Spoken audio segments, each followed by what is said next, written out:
बिस्मिल्लाहिर्रहमानिर्रहीम, अस्सलाम वालेकुम viewers, a very happy good morning to all of you and welcome to Suno Pakistan. जनाब, सुनो पाकिस्तान की एक नई एपिसोड है और हम एक बार फिर से आपके सामने मौजूद है। दुआ करते हैं कि आपका दिन बड़ा बेहतरीन और बाबरकत गुजरे। और वैसे तो जनाब बड़ा सनी डे है आज, और कल देखे ना कुदरत के रंग, कल कितनी धुंध थी और आज सुबह सवेरे अच्छी खासी रंग आसमां कैसे कैसे। वाह वाह वाह, तो बड़ी ज़बरदस्त जनाब आज धूप है और आप यकीनन उसका लुत्फ भी लेंगे आज सारा दिन। आपका मेज़बान जनाब उज़ैर मलिक और मेरे साथ मौजूद माहम जाहिर। शुक्रिया उज़ैर। सुनो पाकिस्तान के सब नाजरीन को मेरी तरफ से भी जनाब हैप्पी गुड मॉर्निंग। अल्लाह ताला आप सबको हमेशा खुश रखे, सेहतमंद रखे और बहुत सारी ढेरों ढेर कामयाबियां अता फरमाए। और आज के शो में हम बात करेंगे भारत और बांग्लादेश के ख़राब होते ताल्लुकात की, और आपको इसके साथ साथ बताएंगे कि कैसे नशे की लत जेनज़ी को खोखला कर रही है। और इसके साथ साथ बात करेंगे माहौलियाती आलूदगी से निपटने के अनोखे अंदाज की। और इसके अलावा मरियम नवाज के बेटे की शादी कैसे हम भूल सकते हैं, कहाँ तय हुई है, लड़की कौन है, और ये राज भी खोलेंगे। और इसके अलावा अहम इश्यूज राज खोलेंगे, आप इनवाइटेड अहम इश्यूज पर भी बात करेंगे। तो आप यकीनन जब आप उठे भी होंगे तो खिड़की से आने वाली ठंडी हवा ने ये दस्तक दी होगी, ये बताया होगा कि जनाब मौसम के तेवर बदल चुके हैं। फिर कालाम हो, मालम जब्बा हो, वादी नीलम हो या गिलगित बल्तिस्तान, हर तरफ ही कुदरत के हसीन नज़ारे नजर आते हैं। और अगर हम गुज़श्ता 24 घंटों की बात करें तो जनाब कालाम में 2.5 इंच तक बर्फबारी हो चुकी है। इसके अलावा सवात, कुमराट, दीर और एबटाबाद में तो जैसे सफ़ेदी का राज चल रहा है आजकल। ख़ास तौर पर लवारी टनल के मनाजिर तो देखने से ताल्लुक़ रखते हैं, जहां सयाहों का तांता बंधा हुआ है। जी हाँ नाजरीन, और मुल्क के बालाई और मैदानी इलाकों में बारिश और बर्फबारी का सिलसिला जो है वो जोर पकड़ चुका है। पहाड़ों ने सफ़ेद चादर ओढ़ ली है और सर्दी की लहर ने पूरे मुल्क को अपने लपेट में ले लिया है। गलियात, अयूबिया और ठंडियानी में सयाहों का रश बढ़ने से वहाँ की रौनकें जो हैं वो दोबाला हो चुकी हैं। पेशावर समेत खैबर पख्तूनख्वा के दीगर अजला में भी बादल खूब बरस रहे हैं और सयाह लुत्फानंदोज हो रहे हैं। तो वहीं हम देखते हैं कि आज़ाद कश्मीर की वादी नीलम, अड़ंकेल और चल्लास के बालाई इलाकों में वक्फे से बर्फबारी भी जारी है, जिससे दर्जा हरारत में नुमाया कमी आई है। सर्दी की शिद्दत अब मैदानी इलाकों में भी वाज़े महसूस की जा रही है। और इसके साथ साथ महकमा मौसमियात का कहना है कि अभी ये सिलसिला थमा नहीं है। कोलिप्लास और मानसहरा के कुछ मकामात पर मज़ीद बारिश और ऊंचे पहाड़ों पर मज़ीद बर्फ़बारी का इम्कान है। इसलिए जो लोग घरों से निकल रहे हैं उन्हें थोड़ी एहतियात की भी ज़रूरत है।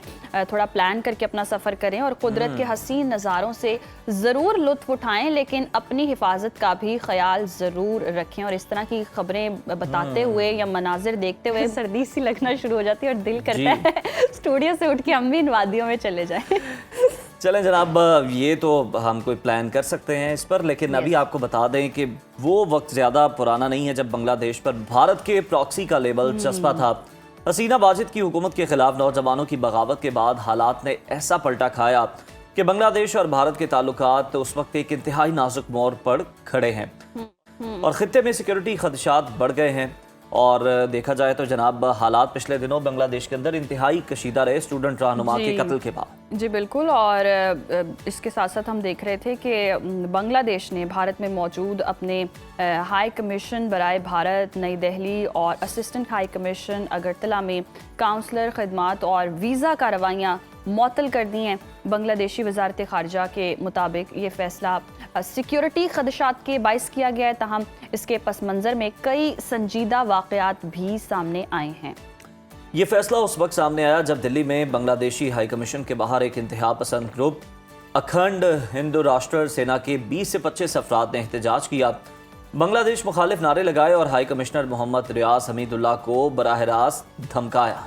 और बांग्लादेश के मुशीर खारजा ने वाज़ेह तौर पर कहा है कि दिल्ली में तैनात हाई कमिश्नर और उनके अहल खाना खुद को गैर महफूज महसूस कर रहे हैं, जबकि दूसरी जानिब सलगोरी और कोलकाता में जो हम देख रहे हैं कि वशवा हिंदू परिषद के परिषद के यस हम हिंदू परिषद के कारकुनान ने बांग्लादेश जो वीज़ा सेंटर्स हैं उनके बाहर एहतजाज करते हुए उन्हें आर्जी तौर पर बंद करवा दिया।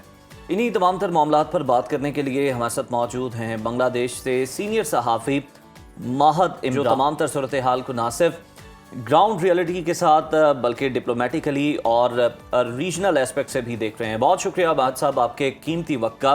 सबसे पहले तो हम आपसे ये जानना चाहेंगे कि भारत की जानिब से वियना कन्वेंशन के तहत बांग्लादेशी सिफारतकारों को मतलूबा सिक्योरिटी फराहम ना किए जाने के पीछे आप क्या वजह समझते हैं?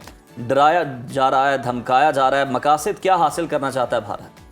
देखिए, यहाँ जो माहौल है ये बहुत ही, अब सीधे तरह से नहीं कह सकते, बहुत ही कॉम्प्लिकेटेड सिनेरियो है जी। यहाँ एक ट्रेंड है जो हिंदू लोग हैं वो 15-20 साल के बाद पहले 15-20 साल पहले इन लोगों को एक इंटेंशन ही थी कि वो यहाँ कुछ समय यहाँ पढ़ाई लिखी फिनिश करने के बाद वो कोई जॉब या कोई बिजनेस ढूंढने के लिए वो हिंदुस्तान जाते हैं। And most of them are Hindus, rarely 2 or 3 Muslims are there.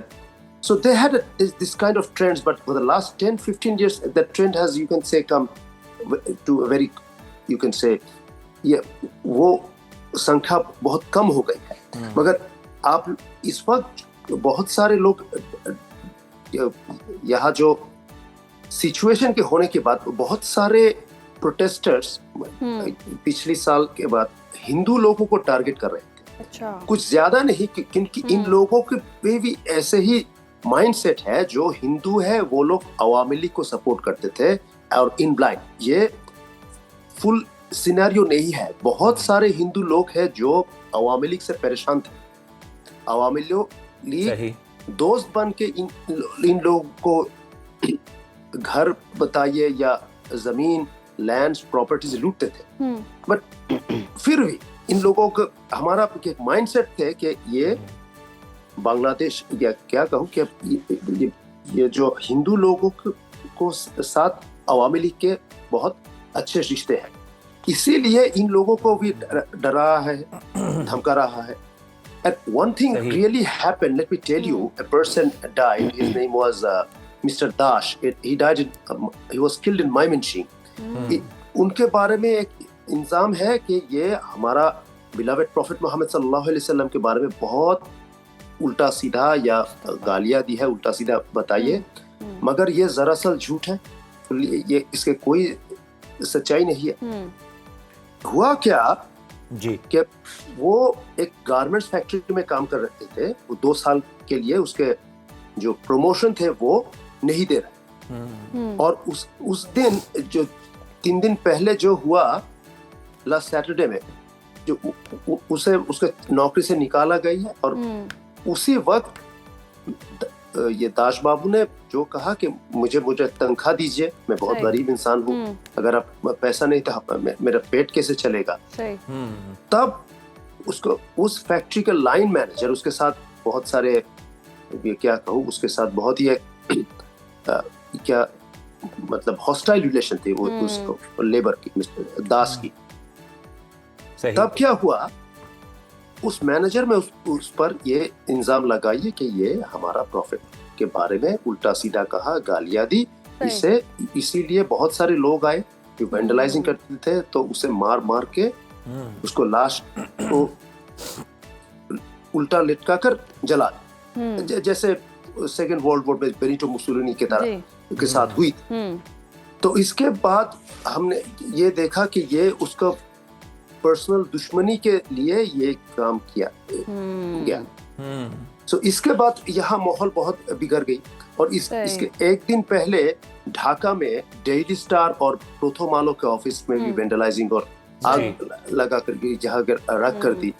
तो इन चीजों पे यहाँ माहौल बहुत ही कॉम्प्लिकेटेड है। माहौल बहुत कॉम्प्लिकेटेड है। अच्छा माहत, बांग्लादेश ने भारत में वीजा और काउंसलर खिदमात मुअत्तल करने का जो फैसला किया है, ये महज आर्जी सिक्योरिटी इकदाम आते हैं या इसके पीछे मामलात मजीद गंभीर होते दिखाई दे रहे हैं?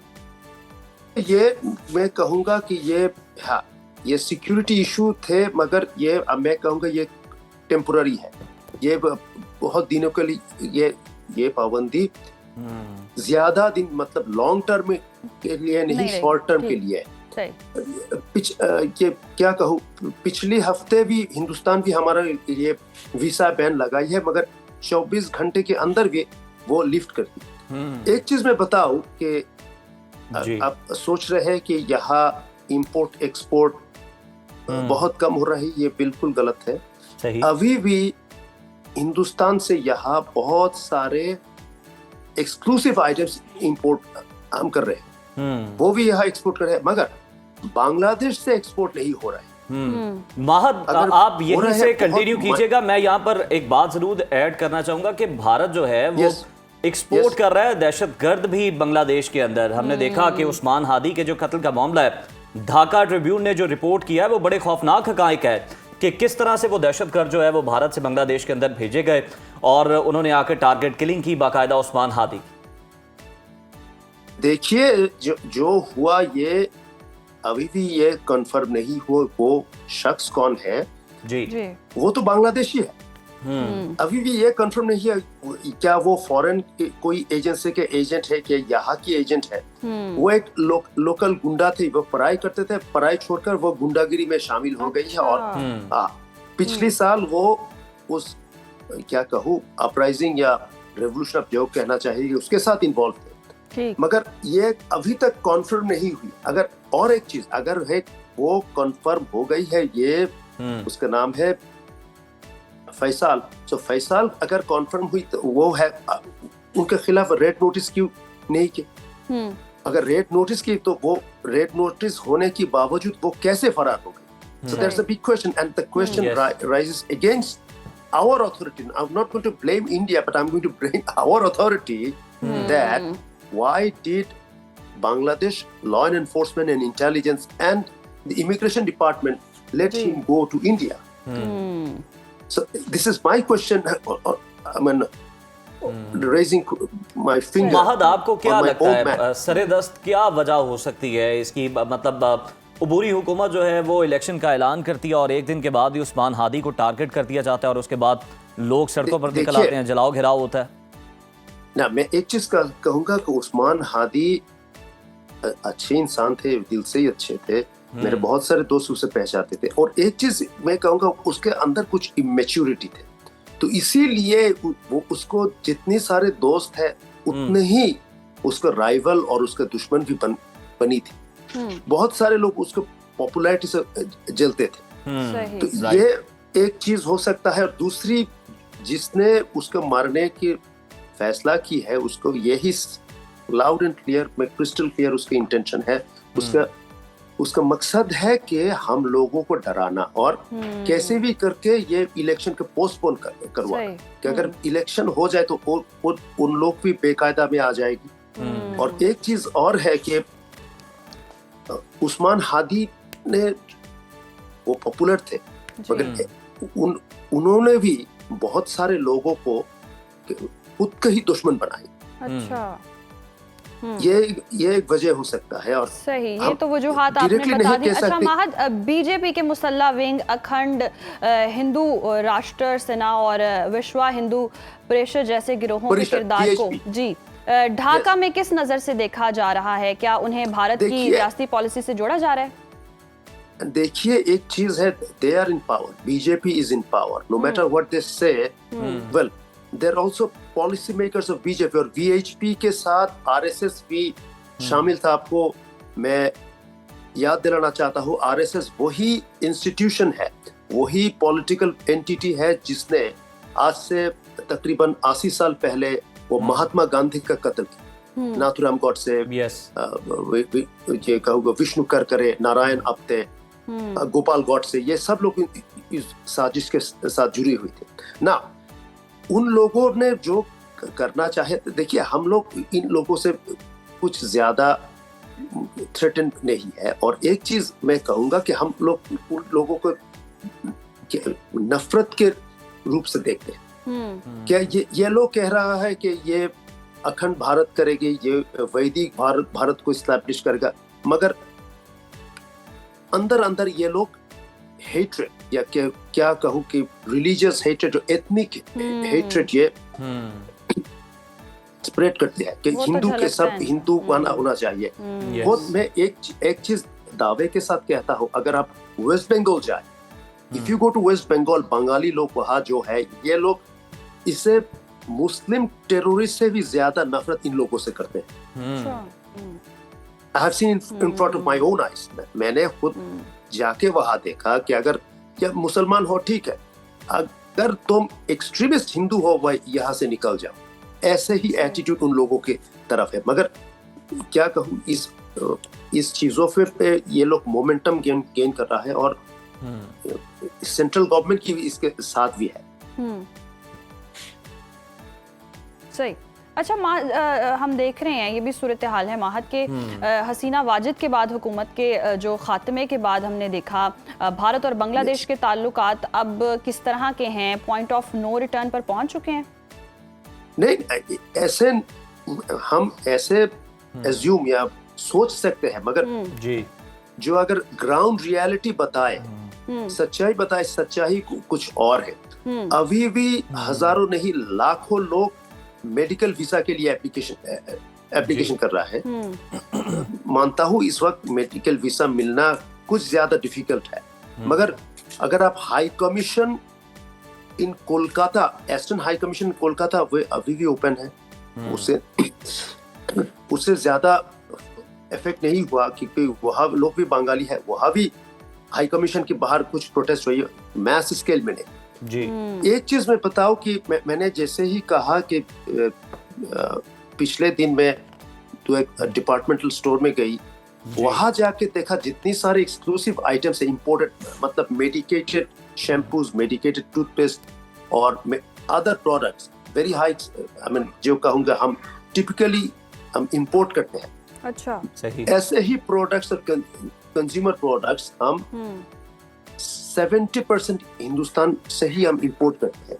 अब कह सकते हैं वजह क्या है? वजह यह है, हिंदुस्तान जितनी लो प्राइस पर, जितनी इकोनॉमिक प्राइस में ये प्रोडक्ट यहाँ बेच सकते हैं और दूसरे कोई मुल्क ये नहीं कर सके। Suppose there is a mouthwash और मेडिकेटेड शैम्पू और toothpaste, if I bring it from Singapore or from Hong Kong or from Dubai, the cost would be बिल्कुल ठीक है। करीब होने की वजह से कॉस्ट उसकी महद सब कम होती है। जरा लास्टली हमें ये बता दीजिएगा कि बांग्लादेश में बुरी सेटअप के ज़ेरे साया जो अब इंतखाबात हैं उस पर हम देखें कि कोई तकरीबन 45 रोज़ के आसपास, यानी 1.5 माह के कोई वक्त बचा है। आने वाले दिनों में आप बांग्लादेश का कैसा मंजरनामा देख रहे हैं? किसकी हुकूमत आप देख रहे हैं बांग्लादेश के अंदर? देखिए, ये कहना बहुत ही डिफिकल्ट है कि कौन आ रहा है। मैं कहूँगा जमात इस्लामी ये अच्छी मोमेंटम मिल रहे हैं कि मैंने कुछ लोगों से पूछा कि आप किससे वोट देंगे? हाँ, जमात को वोट दूंगा। मगर कि वजह क्या है? बल्कि देखिए, हमने बीएनपी भी देखा है, आवामी लीग तो हमने पिछले 15 साल देखा। इस वक्त कुछ नया लीडरशिप हमें देखना चाहिए। और एक बात, क्या बांग्लादेश के सेकंड लार्जेस्ट पॉलिटिकल एंटिटी या पार्टी है बीएनपी, मगर बीएनपी की अंदर भी एक एटीट्यूड है जो वो कह रहा है हाँ हम पावर से बाहर थे तो हम इस वक्त आएंगे। अगर आप ग्रास रूट लेवल के इंटेंशन के बारे में कहोगे तो हाँ, Jamaat Islami is almost more और लेस द मोस्ट पॉपुलर। बिल्कुल ठीक है महमद, आपका जवाब जो है वो आ गया। Thank you so much for joining us, for your time. और बिल्कुल अगर हम देखें तो जमात इस्लामी की जहाँ तक बात हो रही है तो जमात इस्लामी जिसने बहुत सारे मजालिम भी बर्दाश्त किए बांग्लादेश के अंदर हसीना वाजिद के दौर के अंदर, और उसके बहुत सारे जो रहनुमा थे, जो टॉप के रहनुमा थे, फांसियाँ दी गई, उन्हें सजाएं दी गई। और हसीना वाजिद की जानिब से जो गुआंतानामो बे तर्ज की एक जेल बनाई गई थी, हाउस ऑफ मिरर, इतनी खौफनाक जेल थी, उसके अंदर भी जमात इस्लामी के जो रहनुमा थे मौजूद थे। और उसके अलावा जो भी लोग हसीना वाजिद के मुखालिफ थे उनको वहाँ पर कैद रखा गया था। उस्मान हादी के जो कत्ल का मामला अगर आप देखें तो ये हसीना वाजिद मुखालिफ थे। ये भारत से बार बार मुतालबा करते थे कि उसको वापस बांग्लादेश भेजा जाए ताकि वो कानून का सामना करे, कानून के मुताबिक जो उसे सजा सुनाई गई है अदालत की जानिब से उस पर अमल दरामद किया जा सके। लेकिन हमने देखा कि अबूरी हुकूमत की जानिब से इंतखाबात का ऐलान हुआ। अगले दिन उस्मान हादी को जो है वो किस तरह से बेदर्दी से मस्जिद से निकलते हुए गोलियां मारकर शहीद किया गया। और फिर ढाका ट्रिब्यून की एक रिपोर्ट है, पूरी इन्वेस्टिगेटिव स्टोरी, अगर आप उसे पढ़ें तो पता चलता है कि किस तरह भारत ने जनाब जो टारगेट किलर्स थे ये इंपोर्ट किए बांग्लादेश के अंदर। सिर्फ प्रोडक्ट्स इंपोर्ट नहीं कर रहा बल्कि दहशतगर्दी भी इंपोर्ट करता है दूसरे ममालिक में। और साथ ही साथ ये टारगेट किलर जनाब इंपोर्ट किए गए जिन्होंने जाकर उस्मान हादी को टारगेट किया। और माहद भी यही बता रहे थे कि किस तरह वो जनाब कामयाबी से वापस इंडिया जाने में कामयाब हुए। और सबसे अहम लास्ट में मैं ये कहना चाहूँगा कि पाकिस्तान के साथ जो बांग्लादेश के अब ताल्लुकात वो तो बेहतर हो रहे हैं चुभते नई हैं भारत जनरेशन के साथ, वो भारत के लिए असल मसला है, वो खटक रहे और हैं बाहर। अल्टीमेटली देख लें हर जगह भारत एक्सपोज हो रहा है। कोई ऐसी कंट्री नहीं है जहां ताने बाने दहशतगर्दी के भारत से ना जुड़ते हों। और जैसे ही उसने देखा कि पाकिस्तान का जो इमेज है वो हर जगह बेहतर हो गया है, बांग्लादेश से ताल्लुकात बेहतर हो गए हैं, Yes. और अब उसने देखा कि बांग्लादेश से ताल्लुकात बिगड़ने, और ये तो होना ही था, ये तो ऑब्वियस था। जब हमने देखा था कि ताल्लुकात बेहतरी की जानिब जा रहे थे तो भारत को खटक रहे थे, और भारत को अब खटक रहे हैं, और भारत के ताने बाने जो हैं दहशतगर्दी से जुड़ रहे हैं। तो अब आलमी दुनिया को चाहिए कि इस पर नोटिस लिए खित्ते के आमन की हिफाजत उनकी जिम्मेदारी है, और जितने लंबरदार हैं इंसानी हुकूक के उनको सोचना चाहिए, मिल बैठना चाहिए, और भारत के हवाले से कोई ना कोई सोल्यूशन निकालना ही चाहिए। वरना भारत तो ऐसे अब बेलगाम हो चुका है, जिस तरह इसराइल बेलगाम था, इसी तरह भारत भी अब बेलगाम नजर आता है। तो नाज़रीन, देखते हैं कि आने वाले दिनों में क्या होगा। फिलहाल प्रोग्राम में वक्त हुआ ब्रेक का, देखते रहिए सुनो पाकिस्तान। वेलकम बैक नाज़रीन। नई नस्ल के रुझानात तेज़ी से बदल रहे हैं, मगर सवाल ये है कि क्या हर नया रुझान महफूज भी है या नहीं। और जेनजी में निकोटीन पाउचेस का इस्तेमाल एक तशवीशनाक हकीकत बनता जा रहा है, और तहकीक के मुताबिक हर 25 में से एक नौजवान निकोटीन पाउच इस्तेमाल कर रहा है, जबकि 2020 के मुकाबले में इसका इस्तेमाल जो है वो 10 गुना तक बढ़ चुका है। बज़ाहिर तो ये एक छोटी सी टिकिया है जो कि 20 से 60 मिनट के अंदर निकोटीन को बराह रास्त आपके खून में शामिल करती है, और चूँकि ना धुआं है ना सिगरेट है, इसलिए नौजवान इसे बड़ा महफूज मुतबादिल समझ रहे हैं, हर जगह इस्तेमाल भी कर पाते हैं इसीलिए। मगर माहिरीन ये खबरदार कर रहे हैं बार बार कि ये खामोश नशा मुस्तकबिल में संगीन जिस्मानी और जहनी मसाइल का बायस बन सकता है। सवाल यहाँ पर यह भी पैदा होता है, क्या इस बढ़ते रुझान को कंट्रोल करने के लिए कोई कवानीन मौजूद हैं भी या नहीं, और अगर हैं तो और उन पर अमल दरामद क्यों नजर नहीं आ रहा। इसी आम मौजू पर बात करने के लिए हमारे साथ स्टूडियोज में मौजूद हैं शिन साइकेट्रिस्ट डॉक्टर सदाकत अली, प्रोजेक्ट डायरेक्टर हैं विलिंग वेज के। Sir, welcome to Suno Pakistan. सदाकत साहब, सबसे पहले तो ये वाज़ेह कीजिएगा कि ये जो निकोटीन पाउचेस हैं ये जिस्म के आसाबी और उसके अलावा दिमागी निज़ाम पर किस तरह से असरअंदाज होते हैं। पहले जो ये नुकसान पहुंचा रहा है, जो तबाही कर रहा है, उसको डिस्कस कर लें। देखिए, असल मसला तो बुनियादी तंबाकू नोशी का है, जिसकी शक्लें बदलती रही और यूज़र्स के लिए आसानियाँ पैदा करते रहे, जो इसको कमर्शियली इससे फ़ायदा उठाना चाहते हैं। अब टबैको जो है उसमें तो हज़ारों केमिकल्स हैं, टबैको एज ए होल, और जब कोई टोबैको इस्तेमाल करता है तो उसमें मेन मकसद तो उसका होता है कि वो निकोटीन इस्तेमाल करेगा, और जो बाकी केमिकल्स हैं वो रुकावट पैदा करते हैं निकोटीन के खून में जाने में। वो बाकी केमिकल उसका रास्ता रोकते हैं, उसे कम्पीट करते हैं।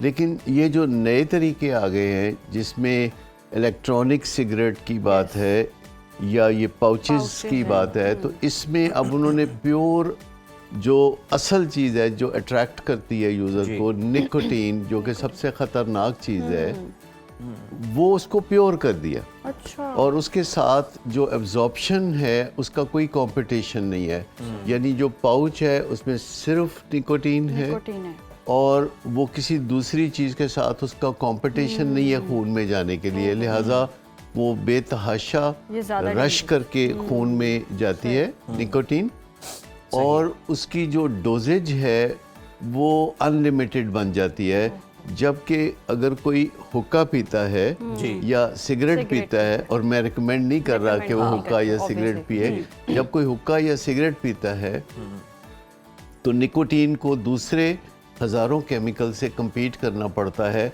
और रिटार्डेशन होती है, रुकावट पैदा होती है, तो निकोटीन भी ज़्यादा मिकदार में खून तक नहीं जाती। सही। लेकिन जब ये पाउच का इस्तेमाल किया जाता है तो इसका जो बज़ है या जो इसकी किक है वो रवायती नहीं रहती, वो गैर रवायती बन जाती है, जैसे कि आइस कोकेन की किक है। तो ये शक्ल जब वो इख्तियार कर जाती है तो इससे जो उसका एडिक्शन पोटेंशियल है वो बहुत बढ़ जाता है। पहले ही कहा जाता है कि जो निकोटीन है वो साथ खड़ी है हेरोइन के और कोकेन के अपने एडिक्शन पैदा करने के पोटेंशियल के लिहाज से। तो अब आप खुद ही सोच लीजिए कि ये जो बराह रास्त तरीका है जिसमें जी। कोई कोई filter बंदा ही नहीं पाउच है। रख के हवाई जहाज में भी बैठ सकता है। आप हवाई जहाज में सिगरेट की ममानत है, ई सिगरेट की ममानत है, जी। पाउच पाउच की की तो तो नहीं है, ममानत कहीं नहीं भी है। बैठे आप यूज कर और सकते हैं। ये जो है कवानीन के बीच में आपने बात की थी, सही। तो अब ये सब चीज़ें जो है ना डॉक्टर साहब, कवानीन से कवानीन- बालातर जी। हो चुकी हैं, क्योंकि जी। कानून में निकोटीन एक लीगल सब्सटेंस है। जी। जैसे टोबैको है तो पाकिस्तान में सिगरेट सरेआम बिकता है, तो ये एक लीगल सब्सटेंस होने की वजह से जो लोग इसे मार्केट करते हैं, और आपको पता है कि आजकल सारी मार्केटिंग जो है वो सोशल मीडिया जी। पे होती है, जी। और जो नौजवान हैं वो सोशल मीडिया के साथ बजाते खुद एडिक्टेड है, सही। और सोशल मीडिया पे फिर जो चीज़ डॉक्टर भी साहब, एडिक्शन की या मार्केटिंग की तो आगे जाकर हम बात करेंगे, पहले तो हम ये जान लेते हैं कि नौजवानों का रुझान इस तरफ बढ़ता क्यों चला जा रहा है। क्या हमें यही लगता है कि विजुअली वो एक जलाई नहीं जाती, जिस तरह सिगरेट जलाते हैं या हुक्का जलाते हैं, और उनको लगता है दिस इज समथिंग सेफ, आप इसको ईजिली इस्तेमाल कर सकते हैं, तो ये अवेयरनेस की भी कमी है कि नौजवानों को आइडिया ही नहीं है कि ये कितनी हार्मफुल है। सबसे पहले तो सवाल पैदा होता है कि नौजवानों को इसके इस्तेमाल की ज़रूरत क्यों पेश आती है। ये ज़रूरत इसलिए पेश आती है जिसलिए कि पहले सिगरेट नौजवान पीते थे, तो सिगरेट के बारे में एक अंडरस्टैंडिंग है कि खैर है, ये तो अब्बा भी पीते हैं, ये तो चचा भी पीते हैं। तो निकोटीन चूँकि एक रवायती नशा है, टोबैको एक रवायती नशा है, तो जो चीज़ें ज़रा पुरानी हो जाती हैं उनसे हमारी फेमिलियरिटी बढ़ जाती है, और हम ऑटोमेटिकली समझने लगते हैं कि हर वो चीज़ जो रवायती है, पुरानी है, वो नुकसानदेह नहीं है। जो चीज़ फेमिलियर है, जैसे कि हमारे इर्द गिर्द जो लोग बसते हैं, अगर हम उन्हें रोज़ देखते हैं तो हमारा दिमाग उसको इस तरह इंटरप्रेट करता है कि ये सेफ लोग हैं। हालांकि इस बुनियाद पे कोई बंदा जो Acceptance आपके आना इर्द शुरू गिर्द हो बसता है वो सेफ नहीं है कि आप उसको रोज़ देख सकते हैं। जी। लेकिन हमारे दिमाग का एक पैटर्न है, एक उसका फंक्शन है कि जो चीज़ हम बार बार देखते हैं जी। और हमारे इर्द गिर्द जो चीज़ें हो रही होती हैं तो हम उनको हार्मलेस समझते हैं। हम समझते हैं कि अगर सब कर रहे हैं तो इसमें कोई नुकसान नहीं होगा। सही। तो आपने अक्सर फ़िक्रा भी सुना होगा कि जब आप किसी को मना करते हैं किसी चीज़ से तो वो कहते हैं कि सब कर रहे हैं। जी। तो ये जो इंसान का रुझान है कि सब कर रहे हैं तो हम भी करें, और फिर ये मुख्तलिफ फैशन आते हैं, जैसे शीशा का फैशन आया तो वेप उसके का आ खिलाफ गया। क्रिटिसिज्म शुरू हो गया, जी। वेब का आया तो उसके खिलाफ क्रिटिसिज्म शुरू हो गया। तो वो रंग बदल बदल के जो जहरीले नाग हैं आपके सामने आते हैं, तो फिर आपका डॉक्टर बचना साहब, तो जिस अपनी तरह से तरफ आप से है। इसे हम बल्ला करार देते हैं आइस के, कोकीन के, आप कहते हैं कि ये उसके साथ ही खड़ा हुआ है, तो फिर हम ये कह सकते हैं कि ये उस मंजिल का ये पहला पड़ाव होता है, इस तरह की चीज़ है। पहला पड़ाव भी ये सवाल आपका बताता है कि जैसे आप इसे बहुत कम समझते हैं, सही। हकीकत ये है Start कि है, ये मतलब लेके तो वहीं ये जा रहा उसी है। कैटेगरी का नशा है। देखिए, ये जो सेंट्रल नर्वस सिस्टम स्टिमुलेंट्स हैं जिनमें कोकेन जो है सबसे बड़ा नशा माना जाता है, कोकेन उसके करीब सेकंड है, और फिर कुछ और भी नशे हैं जो कि माशरे में बहुत आम हैं। टैबलेट्स हैं ऐसी जो कि तलबा इम्तिहान के करीब इस्तेमाल करते हैं, तो वो भी इसी कैटेगरी में आता है। चाय कॉफ़ी भी इसी कैटेगरी में आते हैं, लेकिन चूँकि वो फिर रवायती है तो बहुत एक्सेप्टेबल है। तो जो निकोटीन है ये बिल्कुल साथ खड़ी है कोकेन आइस के। अगर आप गूगल करके देखें जी। कि इनका जो एडिक्शन कॉज करने का पोटेंशियल है या सलाहियत है निकोटीन की, वो कोकेन आइस के और हेरोइन के बिल्कुल साथ खड़ी है। सही। और इस नशे को छोड़ना, यानी निकोटीन के नशे को छोड़ना, जी। चाहे वो सिगरेट की शक्ल में हो या हुक्के की शक्ल में हो, वैसे ही मुश्किल है, बैन ही वैसे ही मुश्किल है जैसे कि हेरोइन या कोकेन के नशे को छोड़ना। अच्छा डॉक्टर साहब, जिस मार्केटिंग की हमने बात की और जैसे कि निकोटीन बस शक्लें चेंज कर करके एग्जिस्ट कर रही है, उसी को उस चीज़ में मार्केट कर दिया जाता है या इजी एक्सेस कर दिया जाता है नौजवानों के लिए कि अगर ऐसे नहीं आप यूज़ कर सकते। पहले सिगरेट लोग बच्चे पीते थे, पेरेंट्स से डरते थे या छुप कर बाहर जाते थे, कबाहत समझते थे, लेकिन अब कितना ईजी बना दिया गया मार्केटिंग स्ट्रेटजी से भी अगर हम देखें कि बच्चों की एक्सेस बहुत ज़्यादा हो गई इस चीज़ पर। कि सबसे बड़ा गढ़ इस चीज़ का जो है वो यूनिवर्सिटीज़ हैं, यूनिवर्सिटीज यस जहाँ तालीमी अब इदारे, yes. तलबा की तादाद ऐसे है जैसे 10,000, 15,000, 20,000। ट्रू मुल्क की नौजवानों के और वो जो यूनिवर्सिटीज़ हैं उनको सिक्योरिटीज़ के नाम पर आउट ऑफ बाउंड करार दे दिया गया है। वहाँ अब लॉ इन्फोर्समेंट नहीं जा नहीं सकती। यानी आप किसी भी ऐसी यूनिवर्सिटी को जो फेमस हो, आप अगर जी। उसके अंदर जाना चाहते हैं और आपका ताल्लुक पुलिस से है या आपका ताल्लुक किसी ऐसे महकमे से है जो कि मनशियात को रोकथाम करने का महकमा जी। है, तो उनके अफराद अंदर नहीं जा सकते। और यूनिवर्सिटी के अंदर नशा बेचने वाला जो है वो रवायती ड्रग पेडलर नहीं होता, वो एक अपना क्लास फेलो होता है, वो एक दोस्त की शक्ल में होता है, जी होता वो ड्रग पुशर ही है, लेकिन उसको ये तहफ़्फ़ुज़ हासिल है कि उसके ऊपर ये ठप्पा नहीं है कि वो डॉक्टर साहब मनशियात बिल्कुल आप फरोश ठीक कह रहे हैं। मतलब बराह रास्त पुलिस या कोई कानून नाफिज करने वाले इदारे इस तरह से तालीमी इदारों के अंदर नहीं जा सकते। इंटेलिजेंस कार्रवाइयाँ ही होती हैं जो हम देखते हैं, जो कि रिपोर्ट भी होती हैं और इस तरह के लोग जो हैं वो फिर पकड़े भी जाते हैं। डॉक्टर साहब ये बताइएगा कि ये तो ऐसी चीज़ है कि मतलब कोई बच्चा वालिदैन के सामने बैठ के भी कर रहा है तो वालिदैन शायद नहीं पहचान पाएंगे ही नहीं पाएंगे। कि ये इस तरह की निकोटीन पाउच का इस्तेमाल कर रहा है या कोई और चीज़ का। बबल गम्स हैं तो उनका इस्तेमाल कर रहा है, उसके अंदर भी ये इल्लत है, कबाहत है, ये इस तरह की चीज़ें मौजूद हैं निकोटीन की सूरत में। तो सर वालिदैन किस तरह से आइडेंटिफाई कर सकते हैं और किस तरह से इस एडिक्शन से निजात दिलवाने में बच्चे की हेल्प कर सकते हैं? देखिए, कंट्रोल अप्रोच जो है उसमें हमेशा कबाख्तें होती हैं। दुनिया भर में ऐसे ममालिक भी जहाँ के मनशियात की सज़ा मौत है, वहाँ भी अब मनशियात का दौर दौरा है। मिडल ईस्ट के जिन ममालिक के बारे में ये कहा जाता है कि वहाँ नशे का या शराब का इस्तेमाल नहीं होता, अब इसमें कोई इस्तिस्ना नहीं है, क्योंकि वहाँ बिल बोर्ड्स लगे हुए हैं अगर ऐसे ममालिक में कि मनशियात से बचें, या जहाँ अब मनशियात के अस्पताल मौजूद है तो इसका मतलब है कि वहाँ भी जहाँ सज़ाए मौत है, कोकेन, हेरोइन, चरस या इस किस्म की अशिया जो है वो उनकी जो ट्रैफिकिंग है उसकी सज़ा मौत है, तो वहाँ भी आप देख लें कि जहाँ डिमांड होगी वहाँ सप्लाई होगी। तो हमें डिमांड रिडक्शन की तरफ तवज्जो देनी होती है, और वालिदैन का जो काम है वो डिमांड रिडक्शन से ताल्लुक़ रखता है कि घरों का माहौल ऐसा बनाया जाए,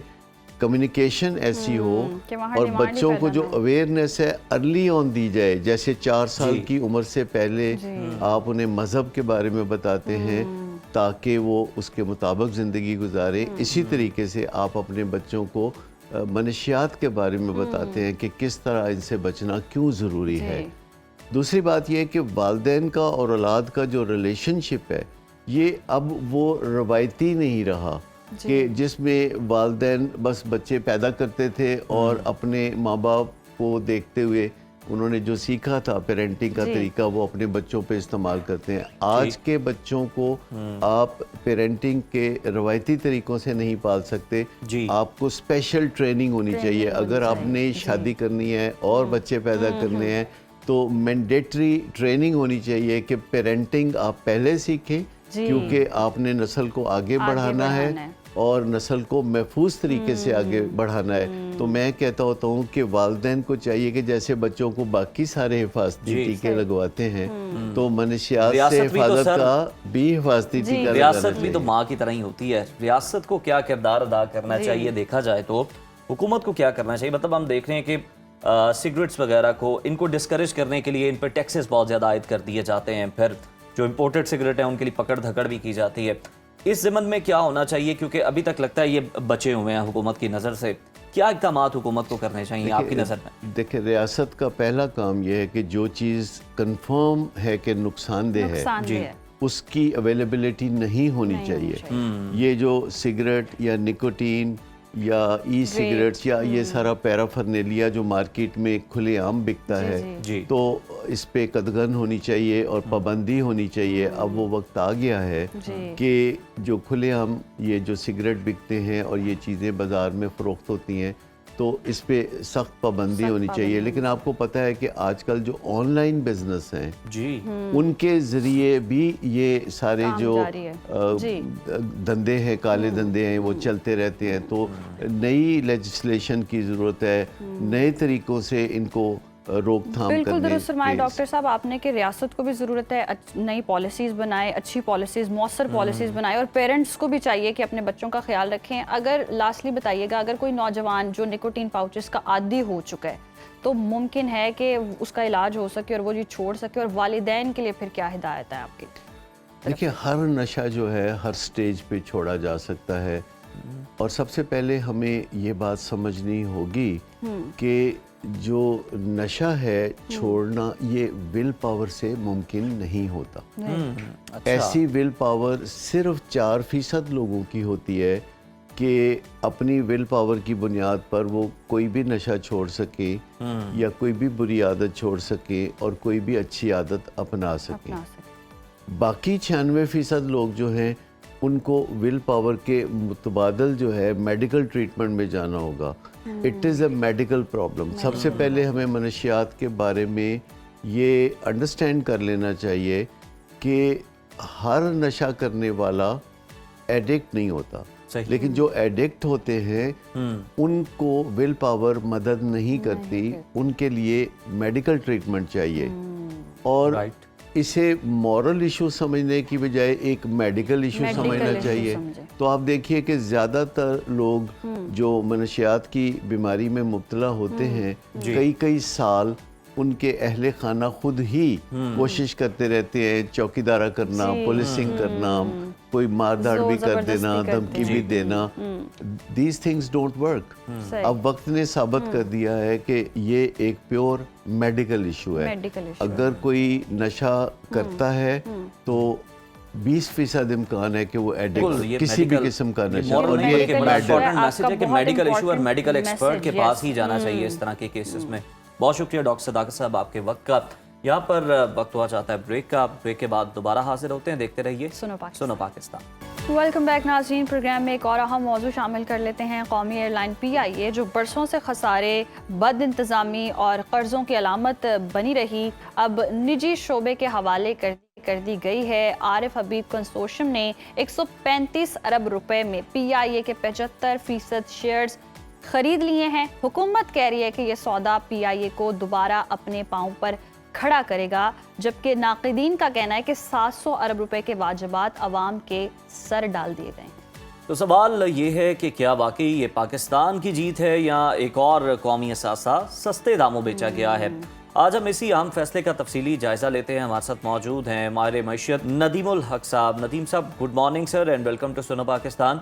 सर, आप क्या समझते हैं कि 135 अरब रुपए में PIA की फरोख्त, क्या ये एक फेयर मुनसिफाना डील है? देखिए जी, PIA के केस में तो मतलब इन द सेंस एक इदारा जिसको सरकारी अफसरों ने तबाही मचा दी, जिसके अंदर इन लोगों ने बहुत सारे सेक्रेटरीज मुफ्त सैरें की हैं, जिसका जहाज डाइवर्ट किया गया टोरंटो से लोगों को वहां रोक के, क्योंकि प्राइम मिनिस्टर साहब कहीं थे, जिसका जहाज अक्सर रोका जाता है कि कोई VIP कहीं जाता है, कोई कुछ होता है, वो अगर जाना होता है कराची लाहौर रुक जाते हैं क्योंकि VIP साहब ने उतरना होता है। आपको ये सब बातें पता है, मीडिया सिर्फ भूल जाता है सब ये बातें। तो PIA के साथ हमने बहुत इस्तेमाल किया है over the last 30-40 years. Ziaul हक साहब को शौक आया, उन्होंने शराब बंद कर दी। और भाई जहाज शराब के बगैर नहीं चलते होते, नंबर 1। ठीक है, आपने जब PIA के साथ इतनी ज्यादती, अच्छा उसका स्टाफ यूनियन जो है हावी रही है PIA पे, ये बातें भी याद रखें। और यूनियन जो है वो 10-10, 15-15 बंदे उनके जो अंदर बैठे होते थे, मुझे याद है वेटर जो अंदर बैठते थे वो जो कस्टमर्स थे उनको मारते होते थे बाकायदा, कई दफा हुआ ये। ठीक है, तो वो बिगड़े हुए स्टाफ को जिनको आप इतनी मोटी तनख्वाहें देते थे, जो फिर कहीं जहाज लैंड करता तो असाइलम मांग के भाग जाते हैं, गुम जाते हैं, ये बातें भी याद रखें। तो मेरा तो ख्याल है PIA को बंद होना चाहिए था। चले, ये 135 है, पर 135 नहीं है क्योंकि हुकूमत को 10 मिलना है जी, बाकी तो उन्होंने लगाना है उसमें, तो PIA बिकी 10 पे। तो नदीम साहब, लोग तो ये भी कह रहे हैं कि 10 अरब में ही अगर सौदा किया तो उस वक्त के 10 अरब जो एक और पार्टी ब्लू वर्ल्ड दे रही थी, अब वो इससे कहीं ज्यादा बेहतर थे। देखिए जी, ये बातें होती रहेंगी और होनी भी, चले होती रहेंगी, पर मुझे बताएं ब्लू वर्ल्ड को, इनको तो आप गालियां देंगे। जो मैंने बात की है, जो सरकारी अफसर इसको चलाते रहे जी, जो सरकारी अफसर बोर्ड बैठे होते हैं, जो सरकारी अफसर सारी दुनिया की सैरें मुफ्त करते थे जी। बीवी बच्चों समेत, उनको नहीं आप पकड़ेंगे। और जो ऐसे ही जहाज टोरंटो से डाइवर्ट होके आपके सामने आया टर्की से प्राइम मिनिस्टर को लेने के लिए, उसको नहीं बोलेंगे। जो आप नदीम बात साहब कर रहे हैं बिल्कुल दुरुस्त फरमाया आपने, जिन्होंने ये हाल किया पकड़ तो उनकी होनी चाहिए। अब उसके बाद हम देख रहे हैं कि हुकूमत का कहना है कि 92.5% रकम जो है पीआई की बेहतरी पर खर्च होगी। क्या इस पर अमल मुमकिन नजर आ रहा है आपको? अब पैसे खर्चने में तो बहुत अमल है जी, पैसे खर्चना हमारा प्रॉब्लम नहीं है। बहुत अमीर मुल्क है, बहुत अमीर मुल्क है। जिधर जाए सड़कें बन रही, जिधर जाए फ्लावर बन रहा है, जिधर जाए पैसे खर्च हो रहे, पैसे खर्च हो रहे हैं। प्राइम मिनिस्टर साहब को कल ही शौक आया, उन्होंने क्रिकेटर्स को 25 लाख दे दिए। ठीक है, आपने देखा है करोड़, अमेरिकन सर। प्रेसिडेंट नहीं दे सकता।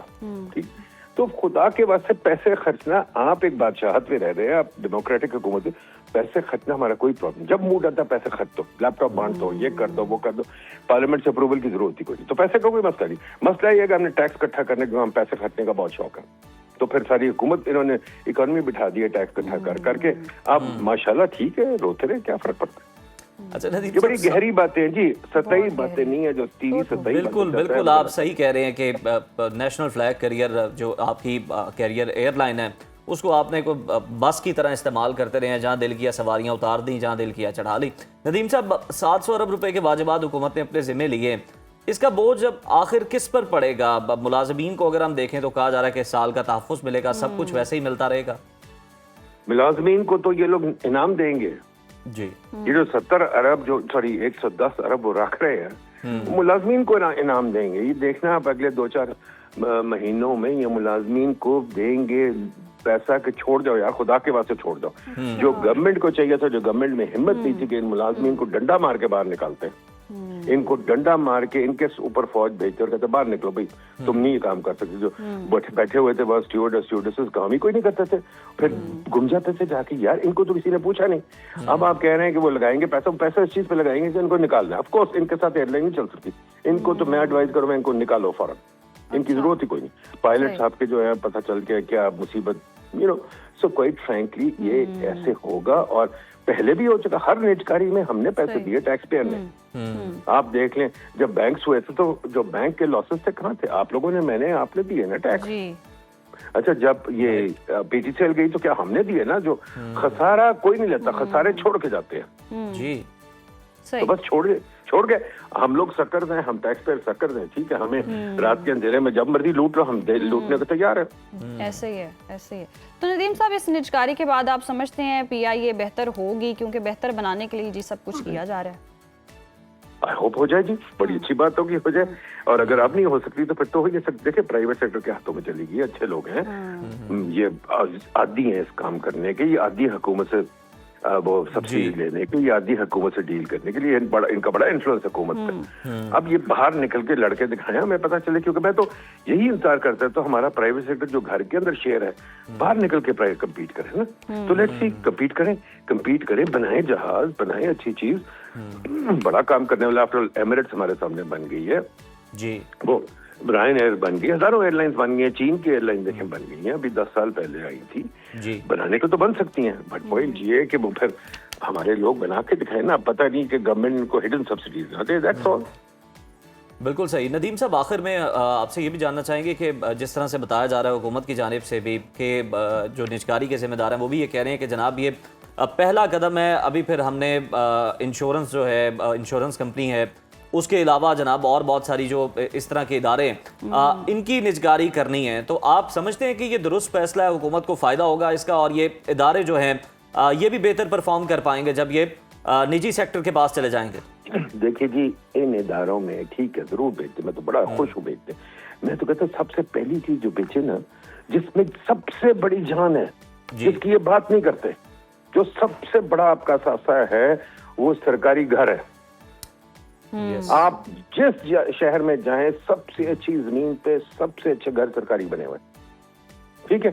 सरकारी दफ्तर, मतलब ऐसा दफ्तर है महल की तरह। ये देखें, यहाँ इस्लामाबाद में बैठा हुआ पंजाब हाउस, सिंध हाउस, ये क्या चीज है? होटल होने चाहिए, क्यों बैठे हुए हैं खाली?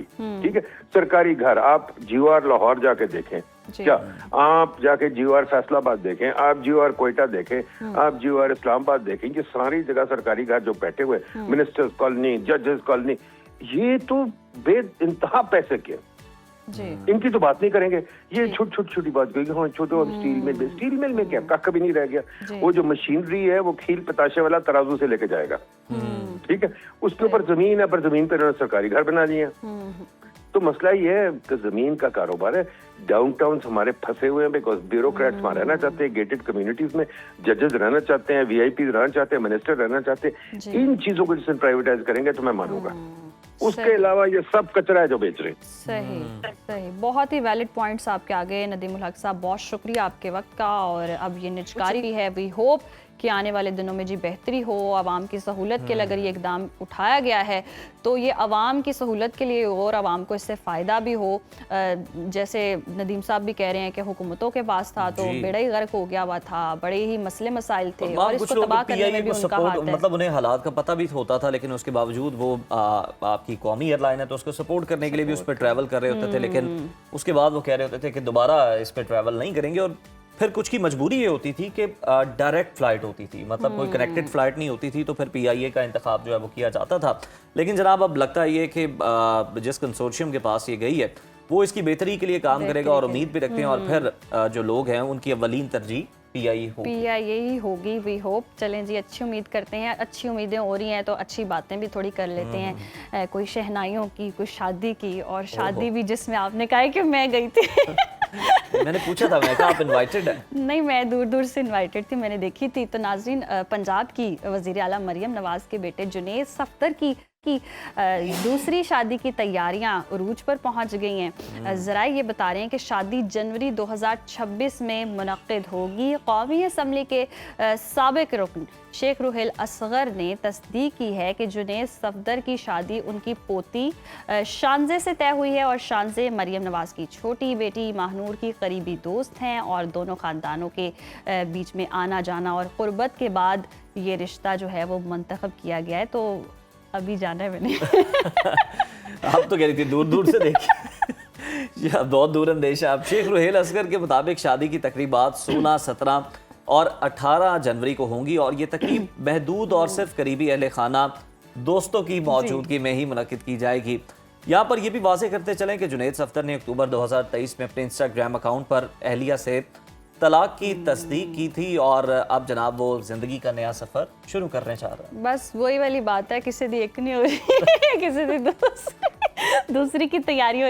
ये जितने भी लोग हैं ना, जेंजी खास तौर पर बड़े परेशान है। मेरे लाहौरी है बहुत परेशान है जी कि 2026 जो है वो आने वाला साल शादी का साल हो, जिनकी नहीं हो रही है। और जाते जाते हो सकता है कोई मिल जाए और फटाफट शादी भी हो जाए। 26 से खौफज़दा है, कोई 30 के फिगर से खौफज़दा लेकिन ना मैंने तैयारियां देख ली हैं और ये बड़ी जी ज़बरदस्त शादी होने जा रही है। नेक तमन्नाएं, अल्लाह करे बेहतर हो शादी। अच्छे विजुअल्स भी तो आए ना, देखे ना पिछली दफा हुई थी तो हम देख रहे थे कि मरियम नवाज गाने गुनगुना रही थी और बड़े अच्छे इस तरह के जनाब विजुअल्स जो हैं वो देखने को मिल रहे थे। तो उम्मीद करते हैं ये भी दूसरी शादी में दूध हो, लेकिन उसके बावजूद और दुआ भी ये करते हैं अगर पहली नहीं चल सकी ना तो दूसरी आपकी जी शादी कामयाब। आमीन आमीन आमीन। यहाँ वक्त हुआ ब्रेक का, देखते रहिए Suno Pakistan. Welcome back after the break नाजरीन। और अब प्रोग्राम में वक्त हुआ चाहता है कि जाना जाए मुख्तलिफ शहरों में जनाब चल क्या रहा है, मौसम के हवाले से दर्जा हरारत क्या है। तो माहम बताइए क्या दर्जा हरारत रहेगा मुख्तलिफ शहरों में और देखते हैं कि मुख्तलिफ शहरों में आज दर्जा हरारत कैसा रहेगा।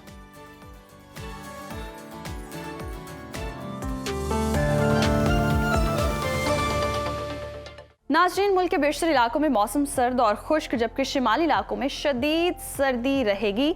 पंजाब के बेशतर मैदानी इलाकों और बालाई सिंध के अजला में दरमियानी से शदीद धुंध छाए रहने की तवक्को है। मुख्तलिफ शहरों में मौसम की क्या सूरत हाल है आइए जानते हैं। और हमेशा की तरह सबसे पहले बात करेंगे बुलंदोबाला पहाड़ों की सरजमीन गिलगित बल्तिस्तान की, जहां पर हम देख रहे हैं बारिश और बर्फबारी का सिलसिला जारी है। गिलगित के टेम्परेचर की बात करें तो यहाँ पर ज़्यादा से ज़्यादा दर्जा हरारत है 8 और कम से कम -3 डिग्री तक गिरने का इम्कान है। कलों के बादशाह स्कर्दू का रुख कर लेते हैं। यहाँ पर जो मैक्सिमम टेम्परेचर है वो है 8 और मिनिमम -4 डिग्री तक गिरने की तवक्को है। महकमे मौसमियात के मुताबिक आइंदा 24 घंटों के दौरान गिलगित बल्तिस्तान में मौसम खुश्क और सर्द रहने का इम्कान है। बात करें सयाहों की जन्नत आज़ाद कश्मीर की तो यहाँ पर बारिश और बर्फबारी से सर्दी में मज़ीद इजाफा हो गया है। दारुल हुकूमत मुजफ्फराबाद लिए चलते हैं आपको। यहाँ पर ज़्यादा से ज़्यादा दर्जा हरारत है 18 और कम से कम 5 डिग्री रहने का इम्कान है, जबकि श्रीनगर में ज़्यादा से ज़्यादा पारा है 9 और कम से कम -4 डिग्री तक गिरने की तवक्को है। मौसम का हाल बताने वालों ने आइंदा 24 घंटों के दौरान वादी भर में बारिश और पहाड़ों पर बर्फबारी की पेशगोई की है। और अब आपके साथ शेयर करेंगे मेज़बानों की धरती खैबर पख्तूनख्वा का मौसम, जहां पर हम देख रहे हैं सूबे के बेशतर अजला में मौसम सर्द और खुश्क, जबकि शिमाली अजला में शदीद सर्दी रहेगी। सूबाई दारुल हुकूमत पेशावर की बात करते हैं। पेशावर में हम देख रहे हैं ज़्यादा से ज़्यादा दर्जा हरारत है 27 और कम से कम 7 डिग्री रहने का इम्कान है। सवात की बात करें, जिसे पाकिस्तान का स्विट्ज़रलैंड कहते हैं, यहाँ पर ज़्यादा से ज़्यादा टेम्परेचर है 12 और कम से कम टेम्परेचर है -4। महकमा मौसमियात के मुताबिक आइंदा 24 घंटों के दौरान पेशावर, सवाबी, मर्दान, चारसदा, नौशहरा, DI खान और गिरदोनवाह में सुबह और रात के औकात में धुंध छाए रहने के इम्कानात हैं। और नाजरीन, अब नजर डाल लेते हैं 5 दरियाओं की सरजमीन पंजाब के मौसम पर। सूबे के बेशतर अजला में मौसम सर्द और खुश्क रहने का इम्कान है। बागों के शहर लाहौर चलते हैं। लाहौर में ज़्यादा से ज़्यादा दर्जा हरारत है 21 और कम से कम 6 डिग्री रहने का इम्कान है। शहर बेमिसाल इस्लामाबाद की बात करें तो यहाँ पर ज़्यादा से ज़्यादा दर्जा हरारत है 22 और कम से कम 7 डिग्री रहने की तवक्को है। औलिया के शहर मुल्तान का जिक्र हो जाए, मुल्तान में ज़्यादा से ज़्यादा टेम्परेचर है 23 और कम से कम 8 डिग्री रहने का इम्कान है। मौसम का हाल बताने वालों ने आइंदा 24 घंटों के दौरान मरी, गलियात और गिरदोनवाह में मौसम सर्द और खुश्क रहने की तवक्को जाहिर की है, जबकि गुजरावाला, गुजरात, सियालकोट, नारोवाल, लाहौर, शेखुपुरा, मुल्तान, कोट अद्दू, झंग, DG खान, बहावलनगर, उकाड़ा, साहिवाल, कसूर, खानेवाल, खानपुर, बहावलपुर और रहीम यार खान में दरमियानी से शदीद धुंध छाए रहने की पेशगोई की गई है। और अब बात कर लेते हैं कुदरती ज़खायर से माला माल सूबे बलोचिस्तान की, जहां पर हम देख रहे हैं सर्दी की शिद्दत में नुमाया इजाफा हो गया है। कोयटा का रुख करें तो यहाँ पर दर्जा हरारत जो है ज़्यादा से ज़्यादा वो है 16 और कम से कम 0 डिग्री तक गिरने का इम्कान है। महकमा मौसमियात के मुताबिक आइंदा 24 घंटों के दौरान शिमाली ज़ियारत में बारिश और बर्फबारी का इम्कान है। और आखिर में रुख कर लेते हैं वादी मेहरान यानी कि सूबा सिंध का, जहां अक्सर इलाकों में मौसम सर्द और खुश्क रहेगा। शहर कायद कराची की बात करें तो यहाँ पर ज़्यादा से ज़्यादा टेम्परेचर है 28 और कम से कम 10 डिग्री रहने का इम्कान है, जबकि हैदराबाद में ज़्यादा से ज़्यादा पारा है 26 और कम से कम 9 डिग्री रहने की तवक्को है। मौसम का हाल बताने वालों ने आइंदा 24 घंटों के दौरान सखर, रोहड़ी, शिकारपुर, कश्मोर, शहीद बेनज़ीराबाद और मोंजोदड़ो और गिरदोनवाह में धुंध पड़ने का इम्कान जाहिर किया है।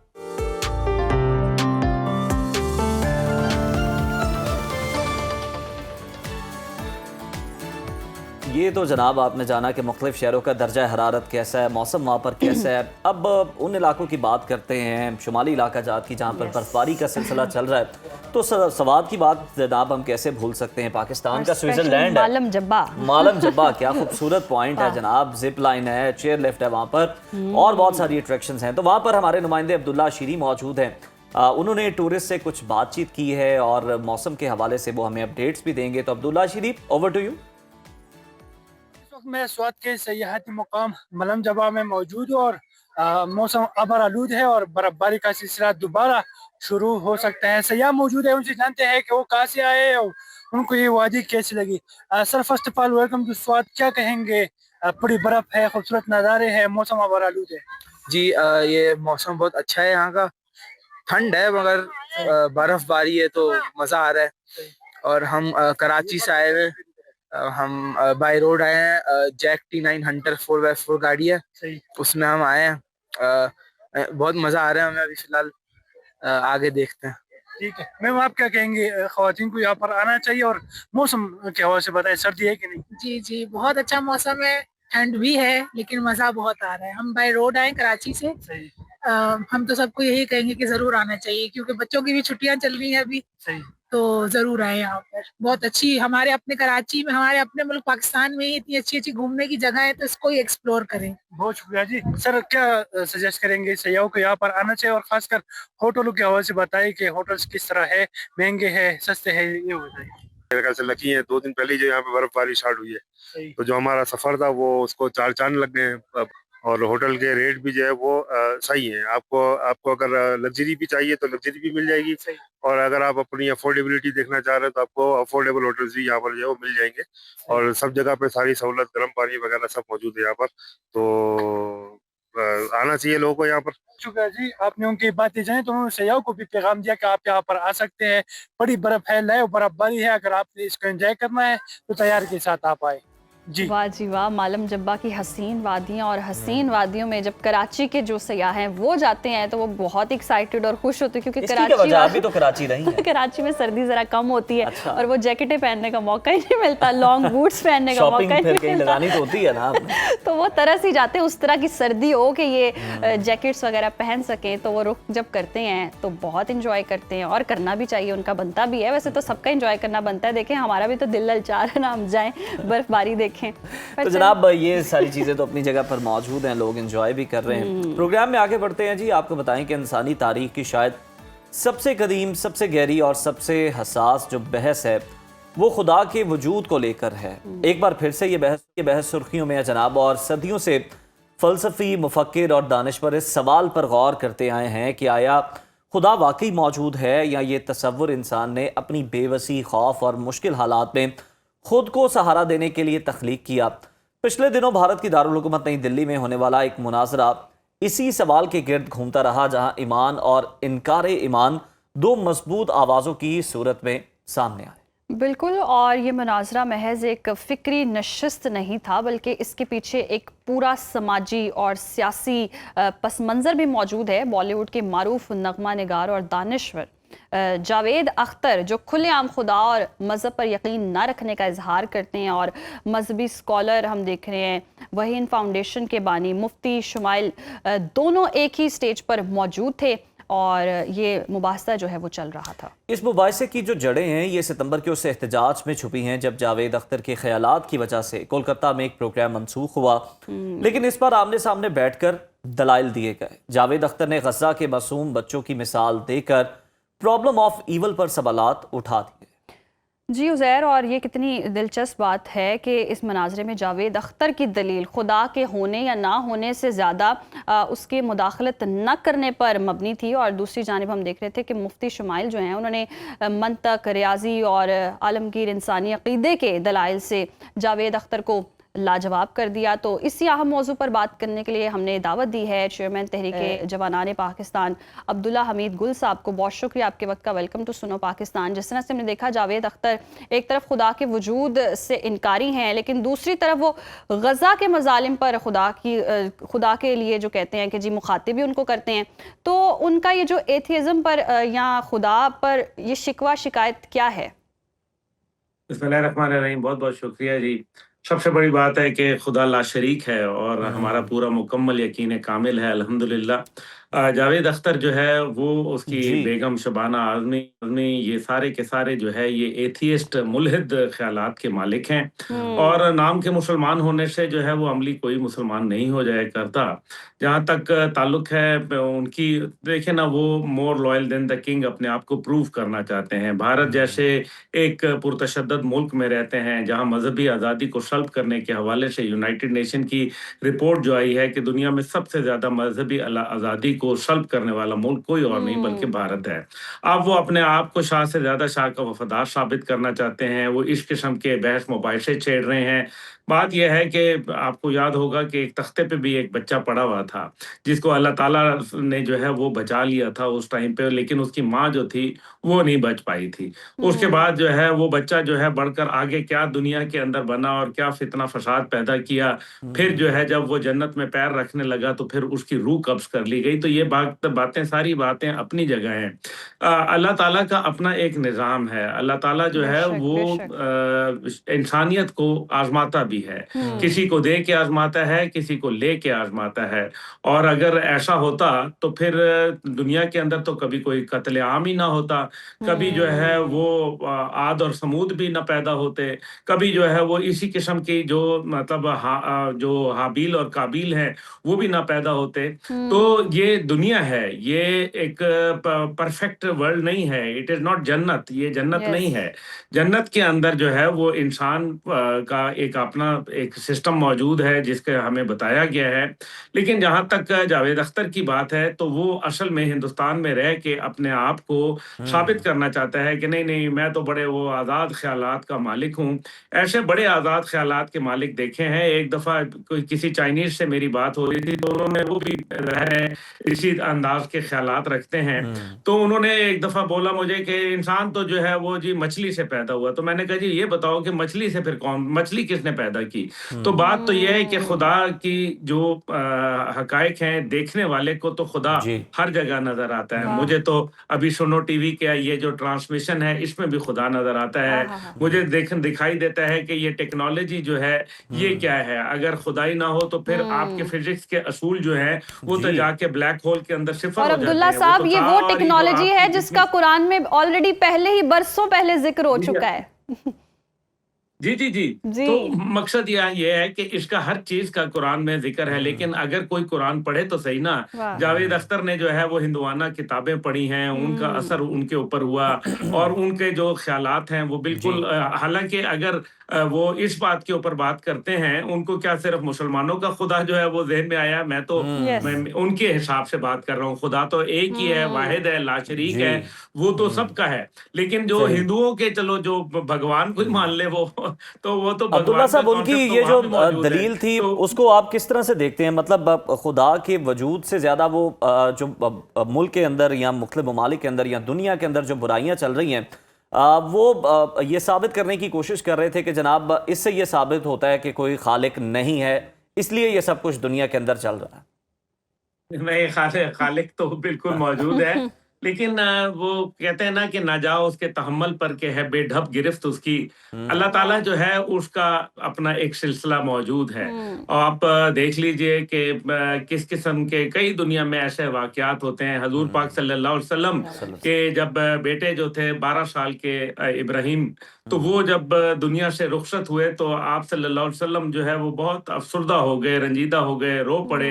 लोगों ने बड़े ताने दिए। फिर सूरह कौसर जो है वो नाजिल करनी पड़ी और फिर आप देख लीजिए कि दुश्मन बेनामो निशान रहे और उनका नाम जो है वो कहते हैं ना रहे, नाम मोहम्मद सल्लल्लाहु अलैहि वसल्लम का जो है वो रह गया।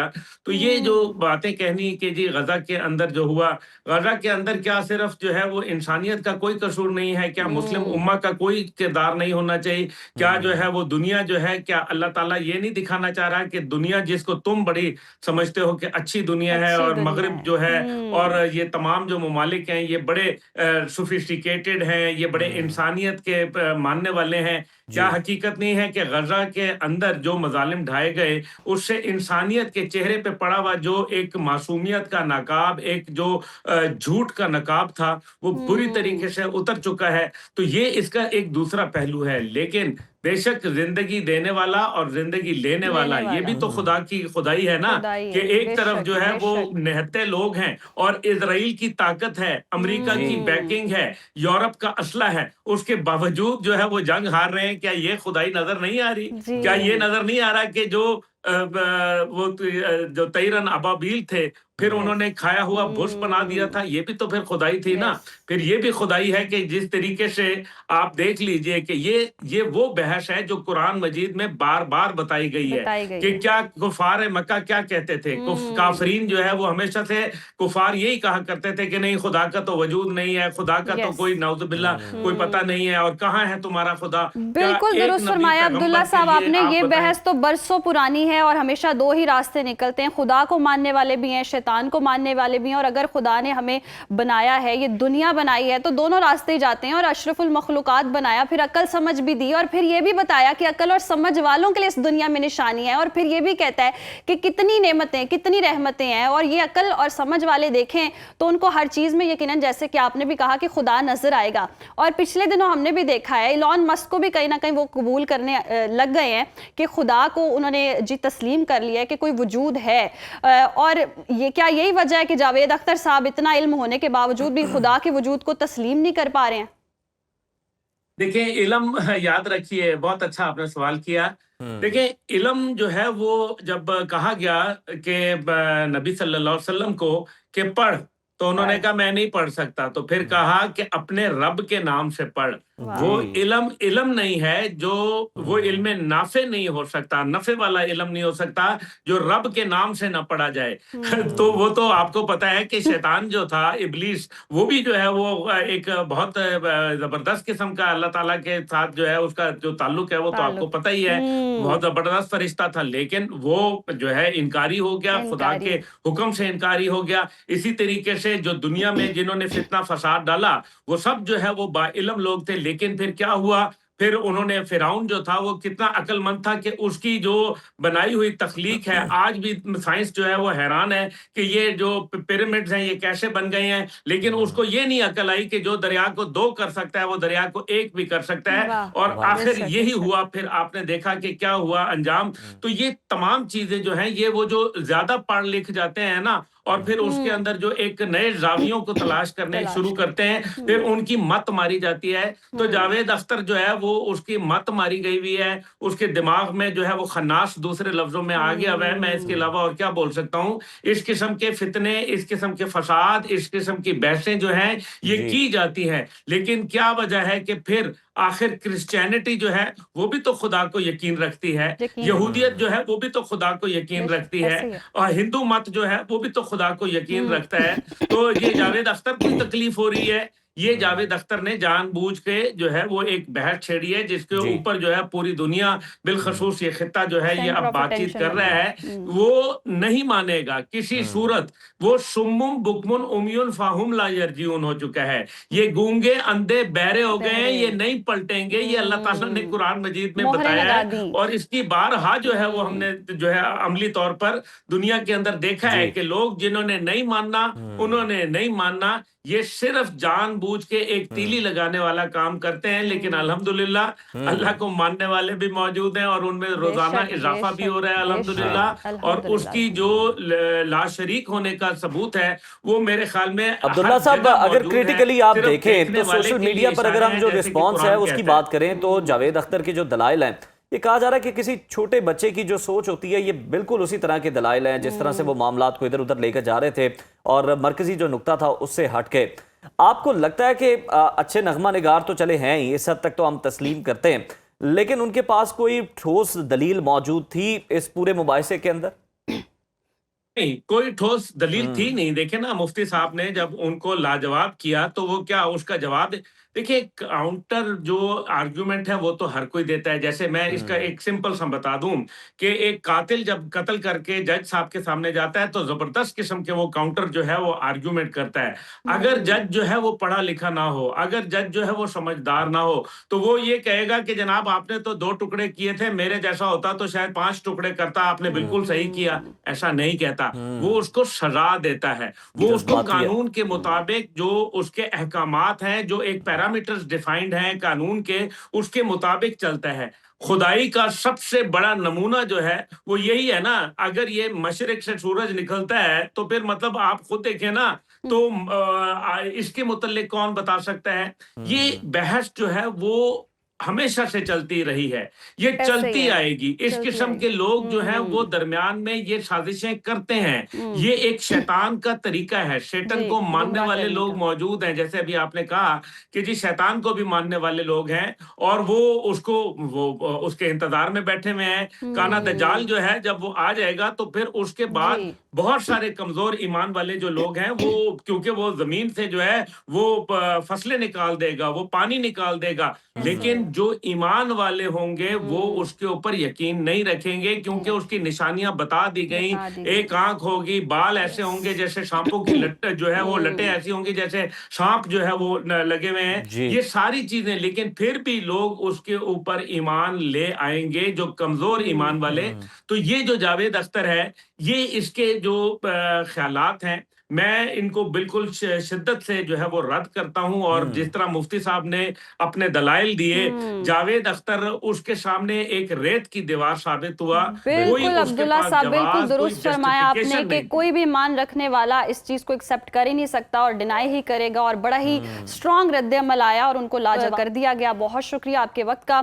और यकीनन जितने भी ईमान रखने वाले लोग हैं वो जानते हैं कि अल्लाह वाहिद है और अल्लाह की ज़ात के साथ कोई शरीक नहीं है और रसूल सल्लल्लाहु अलैहि वसल्लम आखिरी नबी हैं, ये हमारा ईमान है, दीन है और इस पर तो हम बहस कर ही नहीं सकते और करनी भी नहीं चाहिए। और वो कहते हैं ना कि जहाँ इंसान की सोच ख़त्म होती है वहाँ से खुदा की खुदाई शुरू होती है। तो यू कैंट इमेजिन कि आप क्या बातें कर रहे हैं। खुदा का करीम में जो दर्स दिया गया है ना गौरव फिक्र करने का, गौरव फिक्र करने का, वो गौरव फिक्र नहीं करते रहे। और जिस तरह अब्दुल्ला हमीद गुल साहब ये कहते हैं कि उन्होंने जो हिंदुआना किताबें हैं वो ज्यादा पढ़ रखी हैं, तो उन्हीं का गलबा उन पर ज्यादा नजर आया। और फिर महाभारत के अंदर मजबूरी भी है कि आपने को जनाब शो करना होता है कि मुसलमानों से आपका दूर दूर तक कोई लिंक नहीं है, आपका टिल्ट नहीं है, ताकि जनाब आप भी महफूज रहें, आपकी फैमिली भी महफूज रहे।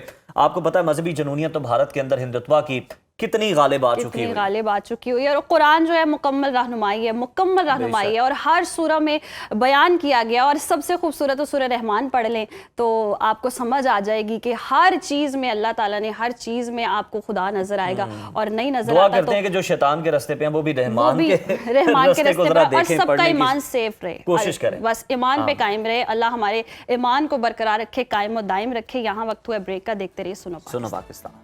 वेलकम बैक नाजरीन। आंखों की बिनाई जो इंसान की ज़िंदगी को रोशनी देती है और जब यही रोशनी छिनने लगे तो ज़िंदगी अंधेरों में डूब जाती है।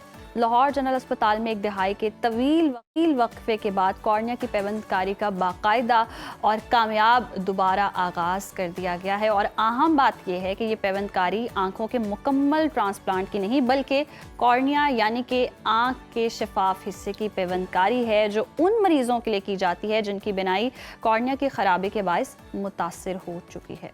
ये सर्जरी लाहौर जनरल अस्पताल के आई यूनिट आई डिपार्टमेंट में माहिर आई सर्जन्स की निगरानी में अंजाम दी जा रही है और इब्तदाई मराहिल में ये ऑपरेशन कामयाबी से मुकम्मल किए जा चुके हैं। ये पेशरफ ना सिर्फ सरकारी अस्पताल में जदीद आई सर्जरी की बहाली है बल्कि उन हज़ारों मरीजों के लिए उम्मीद की किरण भी है जो महंगे निजी अस्पतालों के अखराजात बर्दाश्त नहीं कर सकते। इसी पर मजीद रोशनी डालने के लिए हमारे साथ मौजूद हैं सरबराह शोबा अमराज चश्म Lahore general hospital professor sahiba. Professor sahiba good morning and welcome to Suno Pakistan. आप इस टीम को लीड भी कर रही हैं जिन्होंने ये सर्जरी का काम दोबारा से शुरू किया तकरीबन एक दिहाई के बाद जनरल हॉस्पिटल में। हमें ये वाज़ेह कीजिएगा कि कॉर्निया की पेवंदकारी क्या है और आंख के किस हिस्से पर ये की जाती है, ज़रा देखने वालों को आम लफ्ज़ों में समझाइएगा। थैंक यू वेरी मच सुनो पाकिस्तान। अगर आप मुझे इजाज़त दें तो एक ये डायग्राम मैं दिखाना चाहूंगी। नजर आ रही है? जी नजर आ रही है। क्या ये डायग्राम नजर आ रही है? जी प्रोफेसर बनाई है जी, नजर आ रही है। अच्छा, अब अगर इसमें आप देखें तो ये पूरी आंख है, ठीक है, ठीक। और ये वाला हिस्सा जो है सबसे फ्रंट पर जो है सबसे सामने जो नजर आ रहा है ये कॉर्निया है। ओके। हम कॉर्नियल ट्रांसप्लांट उन डिजीजेज में करते हैं जब आंख के पर्दे और बाकी तमाम जो आंख के पार्ट्स हैं या अज्जा हैं वो बिल्कुल ठीक होते हैं और ये वाला जो पोर्शन है इसके अंदर कोई प्रॉब्लम आ जाता है। तो कॉर्नियल ट्रांसप्लांट में हम इस हिस्से को उतार कर और इसकी जगह जो डोनर कॉर्निया होता है वो उसके साथ इम्प्लांट कर देते हैं और उसको हम स्टिच कर देते हैं। तो आम लफ्जों में कॉर्नियल ट्रांसप्लांट को हम ऐसे एक्सप्लेन कर सकते हैं। वाह, ज़बरदस्त, बहुत ही अच्छा इकदाम है कि जिनको आंखों के इतने मसाइल हैं, रोशनी नहीं है, उनके लिए जनरल हॉस्पिटल जो है इतना ज़बरदस्त काम कर रहा है और खराज तहसीन भी पेश करना चाहिए। अच्छा प्रोफेसर साहिबा, जिस तरह से आपने डिटेल में बता भी दिया, तो ये जो पेवंदकारी है दोबारा शुरू हुई है, ये किन सहूलियात के तहत इस वक्त जारी है? सहूलियात की अगर बात की जाए तो उसमें हमारे पास इक्विपमेंट आ जाता है और सबसे बड़ी चीज़ ये है कि कॉर्निया। अब जहाँ तक इक्विपमेंट की बात है, इक्विपमेंट तो फ़िलहाल हम लोग ज़कात और खैरात और अपने जो डिपार्टमेंटल फंड्स हैं उनसे कर रहे हैं। सही। दूसरी चीज़ आ जाती है कि कॉर्निया हम कहाँ से ले रहे हैं। कॉर्निया के लिए फ़िलहाल हमारा MOU साइन हुआ है उसके साथ अपना के साथ, अपना जो association of physicians of north America, ये लोग हमें प्रोवाइड कर रहे हैं और पिछली लिस्ट पर हमने जो 2 कॉर्नियल ट्रांसप्लांट किए हैं वो उन्हीं की मदद से किए हैं। दूसरी बात जो है वो ये है कि इसके साथ ही साथ श्रीलंका से हमने कोशिश कर रहे हैं कि वहाँ से भी हमें कॉर्निया जो है वो मिल जाए। और अगला स्टेप जो है उसमें हमारी ये कोशिश होगी कि पाकिस्तान के अंदर ही, बल्कि टू बी स्ट्रेट फॉरवर्ड, हम ये कोशिश करेंगे कि लाहौर जनरल हॉस्पिटल के अंदर ही ये फैसिलिटी आई बैंक की जो है वो तैयार कर ली जाए, ताकि हमारे लोकली प्रोक्योर्ड कॉर्नियाज जो हैं उनको हम यहाँ पर इस्तेमाल करें। अच्छा डॉक्टर साहब, आप ये बताइएगा कि कॉर्निया जो है इसकी पेवंदकारी कब, किस स्टेज के ऊपर बहुत ज़्यादा ज़रूरी हो जाती है, और क्या जो मुख्तलिफ बीमारियों में जिस तरह से शुगर है, ब्लड प्रेशर है, हेपेटाइटिस वगैरह है, इस पे मुब्तला मरीज़ हैं, उनका ये ऑपरेशन किया जा सकता है, उनकी ये कॉर्निया की सर्जरी की जा सकती है? जी, यही चीज़ मैंने सबसे पहले जब वो डायग्राम मैंने बनाई थी तो उसमें मैंने ये बताया था कि कॉर्निया एक सिर्फ पोर्शन है, ठीक है? यस। हम कॉर्निया की सर्जरी या ट्रांसप्लांट उस वक्त करते हैं जब आंख के पर्दे और इसके अलावा बाकी आंख के जो अज्जा हैं वो बिल्कुल नॉर्मल हों। ठीक हो, सही। बात करते हैं डायबिटीज की, तो डायबिटीज में अगर आप देखें तो डायबिटीज आंख के पर्दे को बहुत बुरे तरीके से अफेक्ट करती है। अगर आंख का पर्दा डैमेज हो चुका है डायबिटीज या शुगर की वजह से, तो ऐसे केसेस जो हैं वो सूटेबल नहीं होते कि उन्हें हम कॉर्नियल ट्रांसप्लांट करें, क्योंकि कॉर्नियल ट्रांसप्लांट हम कर भी दें तो फिर भी उसमें मरीज को फायदा नहीं होगा। फिर आ जाते हैं हेपेटाइटिस बी और सी के पेशेंट्स, तो ऐसे पेशेंट्स को आंख पर कोई सच डायरेक्ट इफेक्ट नहीं होता, तो ये केसेस जो हैं इनमें हम कॉर्नियल ट्रांसप्लांट कर सकते हैं। सही। अच्छा प्रोफेसर साहिबा, हम कॉर्निया के ट्रांसप्लांट की तो बात कर रहे हैं, उनकी भी थोड़ा जिक्र कर लेते हैं जिनके पर्दे का इशू है या पर्दा डैमेज हो चुका है, उनके लिए कोई है कि कोई रास्ता निकल सके, आंखों की रोशनी वापस आ सके? सॉरी, आवाज बीच में जी प्रोफेसर साहिबा, मैं पूछना चाह रही थी कि हम कॉर्निया की तो जिक्र कर ही रहे हैं कि ट्रांसप्लांट हो सकता है, लेकिन जिनका पर्दा अगर आंख का डैमेज हो चुका है किसी भी बीमारी की वजह से, तो उनके लिए कोई रास्ता निकलता है कि आंखों की बीनाई वापस आ सके? आपने बहुत जबरदस्त सवाल किया, मैं इसी तरफ ही आने वाली थी। हम ब्लाइंडनेस जो है या बीनाई की जो खत्म हो जाना है, इसको हम दो कैटेगरीज, मेजर कैटेगरीज में डिवाइड करते हैं। एक होती है प्रिवेंटेबल और एक होती है नॉन प्रिवेंटेबल। जो नॉन प्रिवेंटेबल वो है जिनका इलाज मुमकिन नहीं है, और प्रिवेंटेबल वो होती हैं जिनका इलाज मुमकिन होता है। अब अगर सिर्फ प्रिवेंटेबल की जिनका इलाज मुमकिन नहीं है, उसको तो हम सिरे से ही एक साइड पे कर देते हैं। ठीक। अब आ जाते हैं प्रिवेंटेबल ब्लाइंडनेस।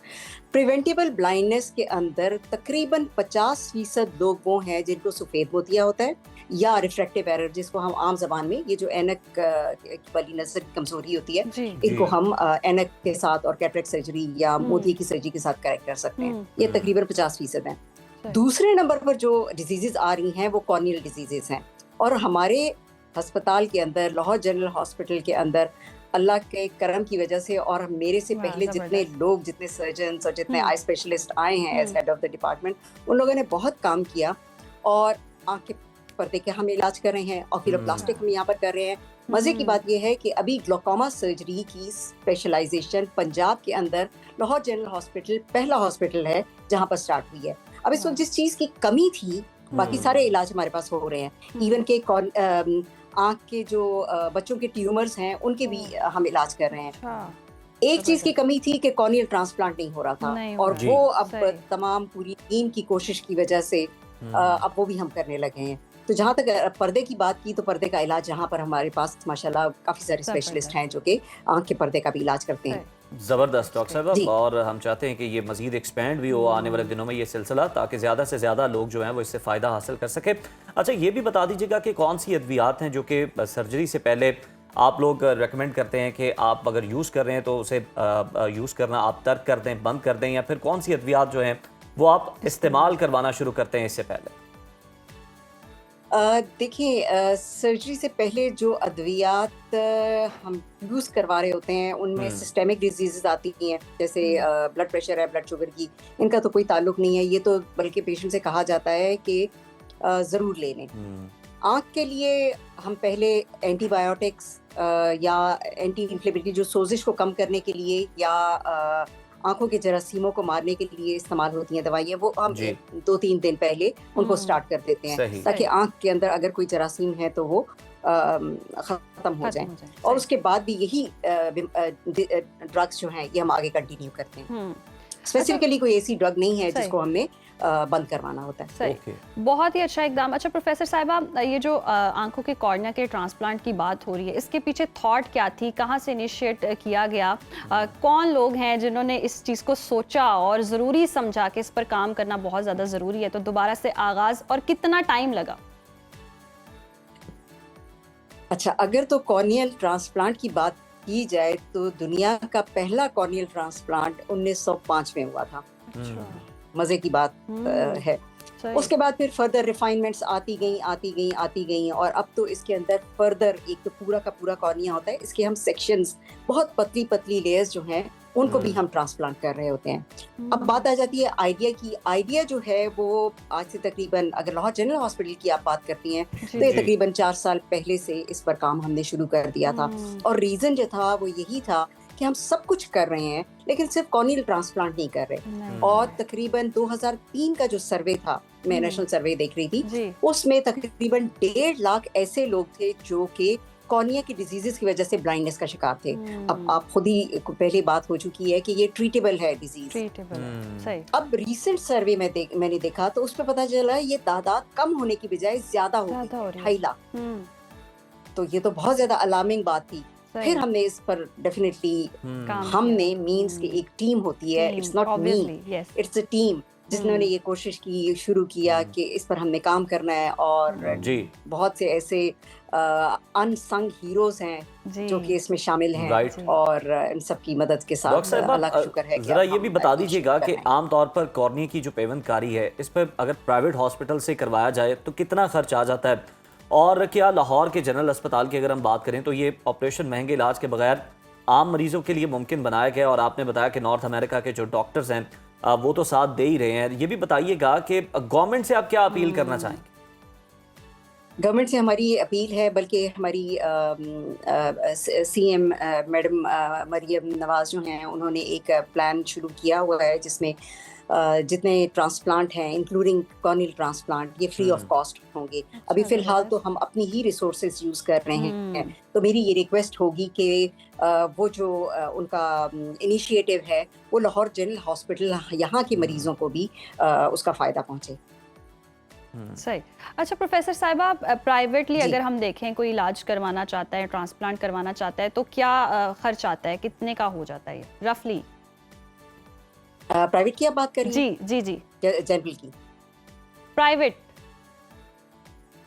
प्राइवेट हॉस्पिटल से अगर ये सर्जरी करवाई जाती है तो देखें, अगर हमारे हॉस्पिटल की बात कर रहे हैं तो यहाँ पर 1 रुपया भी जो पेशेंट का है। डॉक्टर साहब, हम प्राइवेट हॉस्पिटल्स की बात कर रहे हैं कि वहां पर कितना खर्च आता है? जी, प्राइवेट की वो डिपेंड करेगा कि कॉर्निया जहाँ से एक्वायर किया जा रहा है वो कितने का कॉर्निया आपको दे रहे हैं। अप्रोक्सीमेट में भी 3 से 5 लाख तक आराम से। I am not sure of the exact amount, लेकिन ये है कि इतना आप कॉस्ट रख सकते हैं। बहुत खुशाइन बात है, ज़बरदस्त। के इतना खर्च जब आता है प्राइवेटली अगर हम करवाएं तो आप लोग नहीं अफोर्ड कर पाते। यस, फ्री ऑफ कॉस्ट कर रहे हैं, बहुत ज़बरदस्त काम कर रहे हैं। बहुत शुक्रिया प्रोफेसर साहिब आपके वक्त का, और जितने भी वो लोग जिनकी बिनाई आंखों की रोशनी चली गई है उनके लिए तो ये बहुत ही ज़बरदस्त चीज़ है कि जी वो जाएँ और अपना इलाज भी करवा सकते हैं, और इलाज मुमकिन भी है। और इस चीज़ को, इस ज़रूरत को फील करना और इसको दोबारा से शुरू करना और पेवंदकारी करना, ये खुद में एक बहुत इसके अलावा हमें इस चीज़ को भी फ़रोग देने की ज़रूरत है कि जो लोग अब बादस मग वसीयत कर जाते हैं कि वो अपनी आंखें जो हैं वो अतिया कर जाएं कि और दूसरों की जो अंधेरी ज़िंदगी है उसमें रोशनी भरने का कोई वो बंदोबस्त कर सके और इस कार खैर में शामिल हो सके, तो जनाब इसको भी ज़्यादा से ज़्यादा हमें प्रमोट करने की ज़रूरत है, लोगों को इस तरफ राग़िब करने की ज़रूरत है ताकि जो लोग बिनाई से महरूम है उनका भला हो सके और रहती दुनिया तक देखें, उनकी आंखें नज़ारे देखती रहेंगी। ये भी जागती रहेंगी जी। इसी के साथ जनाब ब्रेक शामिल करते हैं, स्टे विद अस। ब्रेक के बाद आपको प्रोग्राम में दोबारा से खुशामदीद कहते हैं और अब उस बदले हुए पंजाब की बात करते हैं और बदले हुए पाकिस्तान की, जहां खुशियां अब किसी एक तबके या मजहब तक ही महदूद नहीं रही।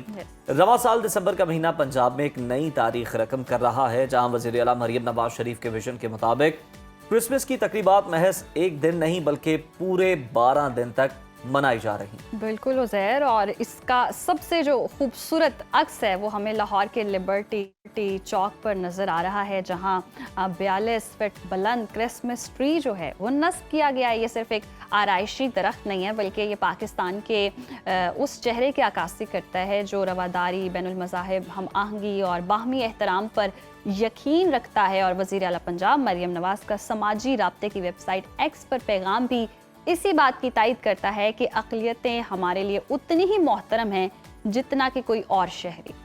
और नाज़रीन, ये देखकर दिल खुश होता है कि लिबर्टी चौक पर शहरियों की बड़ी तादाद क्रिसमस ट्री को स्पेशली देखने के लिए आ रही है, एंजॉय कर रही है, तस्वीरें बना रही है साथ ही इसे एक मुस्बत अलामत भी करार दे रही। और सोशल मीडिया पर भी बहुत धूम है, इस इकदाम को बहुत सराहा जा रहा है। लोग कह रहे हैं यही वो पाकिस्तान है जिसका हम ख्वाब देखते थे। जब रियासत खुद अपने अक़लियती शहरियों के त्योहारों की सरपरस्ती करती है तो मुआशरे में इंतहा पसंदी के बजाय मोहब्बत और शमूलियत का एहसास जन्म लेता है। बिल्कुल जी, ये तो उसी चीज़ की अक्कासी करता है जो कायद-ए-आज़म ने फरमाया था कि ये तमाम जो अक़लियतें हैं, आप सबका ममालिक है, ये मुल्क है और आप यहाँ पर महफूज है। और उसी की ये झलक जो है वो हमें देखने को मिल रही है और बड़ा ज़बरदस्त लग रहा है। ये वहाँ नज़ारा और भी खूबसूरत हो सकता है, तो कोई प्लान है आपका जाके देखने का? यस, जाना चाहिए और पिक्चर्स क्लिक करनी चाहिए। जैसे सोशल मीडिया पर इतनी धूम है और हम यहाँ से देखकर भी वैसे महसूस हो रहे हैं, बड़े नाजरीन जो देख रहे होंगे वो भी महसूस हो रहे होंगे, क्योंकि हम बर्फबारी जब देख सकते हैं यहाँ से तो हम क्रिसमस ट्री भी यहाँ से देख लेते हैं। लेकिन यस, ज़बरदस्त बात ये है कि पाकिस्तान में तो आप साइंस के करिश्मे बता रही हैं कि यहाँ से बैठ के वहाँ तक देख रहे हैं हम। नहीं, अब साइंस के करिश्मों की बात करें तो साइंसी तहकीक से भी आपको फिर खबरदार कर ही देते हैं। घरों में जो इस्तेमाल होने वाली आम बरकी आलात हैं, जैसे कि ब्रेड टोस्टर होता है, एयर फ्रायर होता है और हेयर ड्रायर्स भी होते हैं, अंदरूनी फ़ज़ा में इंतहाई बारीक मुज़र सेहत ज़रात खारिज करते हैं जो आपके फेफड़ों तक पहुँच जाते हैं और तवील मुद्दत में सेहत के लिए संगीन ख़तरात पैदा कर सकते हैं।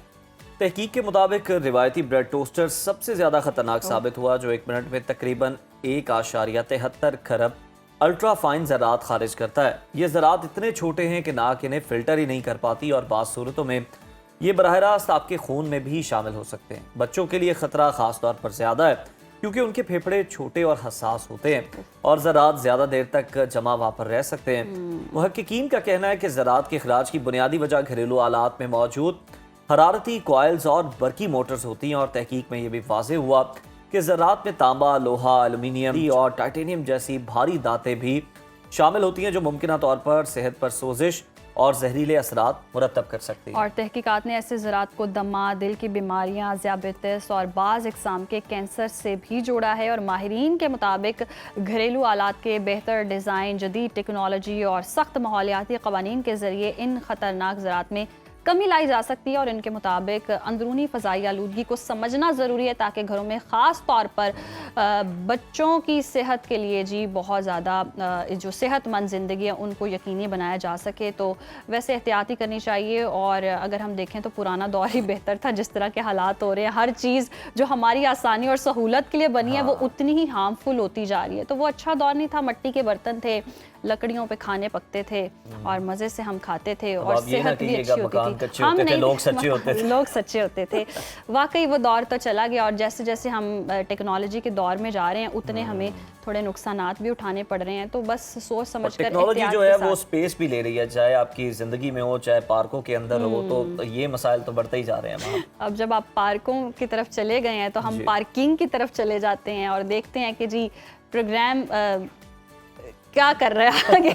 शहर जो है वो सिर्फ कंक्रीट सड़कों और बुलंदो बाला प्लाज़ों का नाम नहीं होता नाज़रीन। शहर जीते जागते वजूद होते हैं जहाँ इंसान, दरख्त और फितरत जो है वो एक दूसरे से जुड़े होते हैं। और जब इस रिश्ते को काटा जाता है तो नुकसान सिर्फ दरख्तों का नहीं होता, उसकी कीमत पूरी नस्लें अदा करती हैं। और बदकिस्मती से पाकिस्तान और ख़ास तौर पर लाहौर में तरक्की के नाम पर सबसे पहले दरख्तों को कुर्बान किया जाता है। चाहे सड़क की तोसी हो, मेट्रो मंसूबा हो या नई हाउसिंग स्कीम हो, दरख्त काट देना सबसे आसान रास्ता समझा जाता है। और आज यही कहानी लाहौर के दिल में वाक़े नासिर बाग के साथ दोहराई जा रही है। आपको बताएं कि जनाब नासिर बाग एक सब्ज़ाज़ार नहीं बल्कि लाहौर की सदियों पुरानी तहजीबी रूह है और शहरी तारीख़ और इज्तिमाई याददाश्त का हिस्सा है। यहाँ मौजूद सायादार उम्र रसीदा दरख्त सिर्फ माहौल नहीं संभालते बल्कि नस्लों की यादों, तहरीकों और तजर्बों के अमीन भी हैं। ये दरख्त लाहौर की शहरी तारीख का एक जिंदा बाब है। दरख्त ना सिर्फ फ़ज़ा को साफ रखते हैं बल्कि दर्जा हरारत को भी कम करते हैं और स्मॉग और सांस की बीमारियों के खिलाफ कुदरती ढाल का किरदार अदा करते हैं। और नासिर बाग के कदीम दरख्त काट कर प्लाजा बनाया जा रहा है, तो अब देखना ये है कि इस फैसले से शहरियों और माहौलियाती तंजीमों ने जो सख्त तहफ़्फ़ुज़ात का इजहार भी किया और उन पर क्या इसके असरात होते हैं और तरक्की के नाम पर सबसे पहले दरख्तों को ही क्यों कुर्बान कर दिया जाता है। क्या दुनिया ट्रैफिक के दबाव, पार्किंग और शहरी फैलाव जैसे मसाइल को किस तरह हल करती है, इसी पर बात करते हैं। हमारे साथ मौजूद हैं एक्टिविस्ट, राइटर और परफॉर्मिंग आर्टिस्ट अबूज़र माधो। बहुत शुक्रिया आपके वक्त का। Welcome to Suno Pakistan. सबसे पहले तो ये बताइएगा कि पाकिस्तान जैसे तरक्की पजीर मुल्कों में दरख्तों को अहमियत क्यों नहीं दी जाती? क्या तरक्की के लिए सिर्फ दरख्त काटना ही ज़रूरी रह गया? ਲਾਮਤੀਆਂ ਜੀ ਮਿਹਰਬਾਨੀ ਸੱਦਾ ਦੇਵਨ ਲਈ ਤੇ ਇਹ ਗੱਲ ਅੱਗੇ ਪੜਾਉਣ ਲਈ। ਮੈਂ ਤੁਹਾਡੀਆਂ ਗੱਲਾਂ ਸੁਣ ਰਿਹਾ ਸਾਂ ਤੇ ਬਹੁਤ ਅਹਿਮ ਔਰ ਜ਼ਰੂਰੀ ਗੱਲਬਾਤ ਤੁਸੀਂ ਕਰ ਰਹੇ ਹੋ। ਇੱਕ ਤੇ ਅਸੀਂ ਗੱਲ ਕਰੀਏ ਜੇ ਆਪਣੇ ਲਾਹੌਰ ਦੀ ਔਰ ਆਪਣੇ ਸ਼ਹਿਰ ਦੀ ਤੇ ਕਿਸੇ ਵੀ ਇੱਕ ਸਿਹਤਮੰਦ ਸ਼ਹਿਰ ਲਈ ਜਿਹੜਾ ਉਹਦਾ ਗ੍ਰੀਨ ਕਵਰ ਹੋਣਾ ਚਾਹੀਦਾ ਹੈ ਉਹ ਘੱਟ ਤੋਂ ਘੱਟ 25% ਹੋਣਾ ਚਾਹੀਦਾ ਹੈ। ਤੇ ਲਾਹੌਰ ਦਾ ਜਿਹੜਾ ਗ੍ਰੀਨ ਕਵਰ ਹੈ ਉਹ 5% ਵੀ ਨਹੀਂ ਰਹਿ ਗਿਆ ਤੇ 5% ਤੋਂ ਵੀ ਘੱਟ ਹੈ। ਤੇ ਇਮੇਜਿਨ ਕਰੋ ਕਿ ਸਾਡੇ ਕੋਲ ਆਲਰੇਡੀ ਕੋਈ ਗ੍ਰੀਨ ਸਪੇਸਿਸ ਨਹੀਂ, ਸਾਡੇ ਕੋਲ ਕੁਝ ਬਾਗ ਤੇ ਪਾਰਕ ਜਿਹੜੇ ਬਚੇ ਨੇ ਤੇ ਅਸੀਂ ਉਹਨਾਂ ਨਾਲ ਜਿਹੜਾ ਹੈ ਤਰੱਕੀ ਦੇ ਨਾਂ ਤੇ ਜਿਹੜਾ ਹੈ ਜ਼ੁਲਮ ਕਰ ਰਹੇ ਹਾਂ। ਤੇ ਇਸ ਵੇਲੇ ਇਹ ਸਭ ਤੋਂ ਜਿਹੜਾ ਸਾਡਾ ਜਿਹੜਾ ਤਾਰੀਖੀ ਬਾਗ ਹੈ ਔਰ ਪੁਰਾਣਾ ਬਾਗ ਹੈ ਲਾਹੌਰ ਦਾ, ਅਸੀਂ ਜੇ ਵੇਖੀਏ ਨਾਸਿਰ ਬਾਗ, ਉੱਥੇ ਜਿਹੜਾ ਹੈ ਉਹ ਇਸ ਵੇਲੇ ਉਹਨੂੰ ਕੰਕਰੀਟ ਵਿੱਚ ਜਿਹੜਾ ਹੈ ਉਹਦੇ ਇੱਕ ਹਿੱਸੇ ਨੂੰ ਕਨਵਰਟ ਕੀਤਾ ਜਾ ਰਿਹਾ ਹੈ। ਤੇ ਇਹ ਤੇ ਸਾਨੂੰ ਤੇ ਚਾਹੀਦਾ ਹੈ ਕਿ ਅਸੀਂ ਬਹੁਤੇ ਤੋਂ ਬਹੁਤੇ ਰੁੱਖ ਲਾਈਏ, ਪਰ ਕੀ ਬਣੀ ਕਿ ਤਰੱਕੀ ਦੇ ਨਾਂ ਤੇ ਜਿਹੜਾ ਹੈ ਉਹ ਰੁੱਖ ਵੱਡ ਜਿਹੜਾ ਹੈ ਜਾਂ ਤੇ ਉਹ ਪਾਮ ਦੇ ਦਰਖਤ ਲਾ ਦਿੱਤੇ ਜਾਂਦੇ ਨੇ ਜਿਹੜੇ ਨਾ ਤੇ ਮੁਕਾਮੀ ਨੇ ਨਾ ਹੀ ਕੋਈ ਉਹਨਾਂ ਦਾ ਸਾਨੂੰ ਉਸ ਤਰ੍ਹਾਂ ਤੋਂ ਫਾਇਦਾ ਹੈ।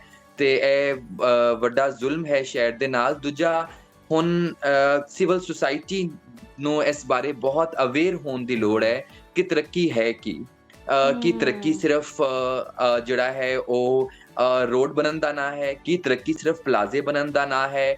ਤੇ ਮੈਨੂੰ ਲੱਗਦਾ ਹੈ ਕਿ ਜਿਹੜਾ ਇਹ ਤਰੱਕੀ ਦਾ ਜਿਹੜਾ ਆਈਡੀਆ ਹੈ ਇਹਨੂੰ ਬਦਲਣ ਦੀ ਲੋੜ ਹੈ। ਇਹਦੀ ਵਜ੍ਹਾ ਤੋਂ ਲੋਕਾਈ ਨੂੰ ਜਿਹੜਾ ਹੈ ਉਹ ਇਸ ਬਾਰੇ ਜਿਹੜੀ ਸਾਡੀ ਹੈ ਲਾਹੌਰੀ ਖਾਸ ਤੌਰ ਤੇ ਉਹਨਾਂ ਨੂੰ ਅਵੇਅਰ ਕਰਨ ਦੀ ਲੋੜ ਹੈ ਕਿ ਸਾਨੂੰ ਸਭ ਤੋਂ ਬਹੁਤੀ ਲੋੜ ਇਸ ਵੇਲੇ ਰੁੱਖਾਂ ਦੀ ਹੈ। ਸਾਡੇ ਕੋਲ ਸਾਹ ਨਹੀਂ ਹੈ, ਅਸੀਂ ਦੁਨੀਆ ਦੀ ਜ਼ਹਿਰੀਲੀ ਤਰੀਨ ਹਵਾ 'ਚ ਸਾਹ ਲੈ ਰਹੇ ਹਾਂ। ਵੇਖੋ ਇੱਕ ਪਾਸੇ ਗੱਲ ਹੋ ਰਹੀ ਹੈ ਕਿ ਜਿਹੜਾ ਹੈ ਉਹ ਗ੍ਰੀਨ ਜਿਹੜਾ ਹੈ ਉਹ ਅਸੀਂ ਬਹੁਤ ਉਹਦਾ ਖਿਆਲ ਕਰ ਰਹੇ ਹਾਂ ਔਰ ਦੂਜੇ ਪਾਸੇ ਹੁਣ ਸਮੋਗਨ ਵੀ ਹੈ ਗ੍ਰੀਨ ਬੱਸਸ ਜੀ ਔਰ ਦੂਜੇ ਪਾਸੇ ਇਹ ਹੋ ਰਿਹਾ ਹੈ ਕਿ ਬਾਗ ਦੇ ਅੰਦਰ ਕੰਕਰੀਟ ਦਾ ਪਲਾਜ਼ਾ ਬਣਾਉਣ ਦੀ ਗੱਲ ਹੋ ਰਹੀ ਹੈ। ਔਰ ਇੱਕ ਬਾਗ ਨੂੰ ਜਿਹੜਾ ਇੱਕ ਵੇਖੋ, ਇੱਕ ਤੇ ਆਲਰੇਡੀ ਪਾਕਿਸਤਾਨੀ ਕਾਨੂੰਨ ਦੇ ਮੁਤਾਬਿਕ ਤੁਸੀਂ ਗ੍ਰੀਨ ਸਪੇਸਿਸ ਦੇ ਅੰਦਰ ਉਹ कुछ भी जड़ा है नवी कंस्ट्रक्शन नहीं कर सकते क्योंकि ऑलरेडी बिल्कुल दुरुस्त फरमाया अबूज़र, बहुत शुक्रिया आपका आपके वक्त का। और बिल्कुल दुरुस्त, आप जहां देख रहे हैं हम कि लाहौर की फ़ज़ा इतनी आलूदा है और आलूदा तरीन शहरों में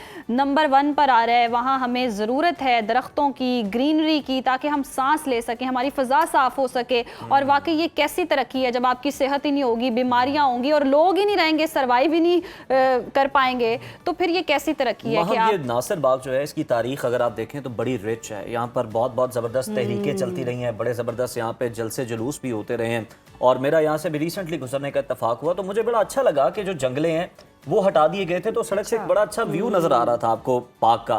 लेकिन अब पता चला कि जनाब सिर्फ जंगले नहीं हटाए गए, पीछे मंसूबा कुछ और है, दरख्त भी हटाए जा रहे हैं और यहाँ पर जनाब कंक्रीट का एक बड़ा प्लाजा खड़ा किया जा रहा है। तो हुकूमत को चाहिए कि जनाब इस तरह के मंसूबे की बजाय कोई और हल जो है वो निकाला जाए, कोई और हल तलाश किया जाए, नासिर बाग को उसकी असल हालत में रहने दिया जाए और दरख्त लगाए जाएं, ग्रीनरी बढ़ाई जाए। अभी के लिए हमें दीजिए इजाज़त, कल फिर मुलाकात होगी। टिल देन अल्लाह हाफ़िज़।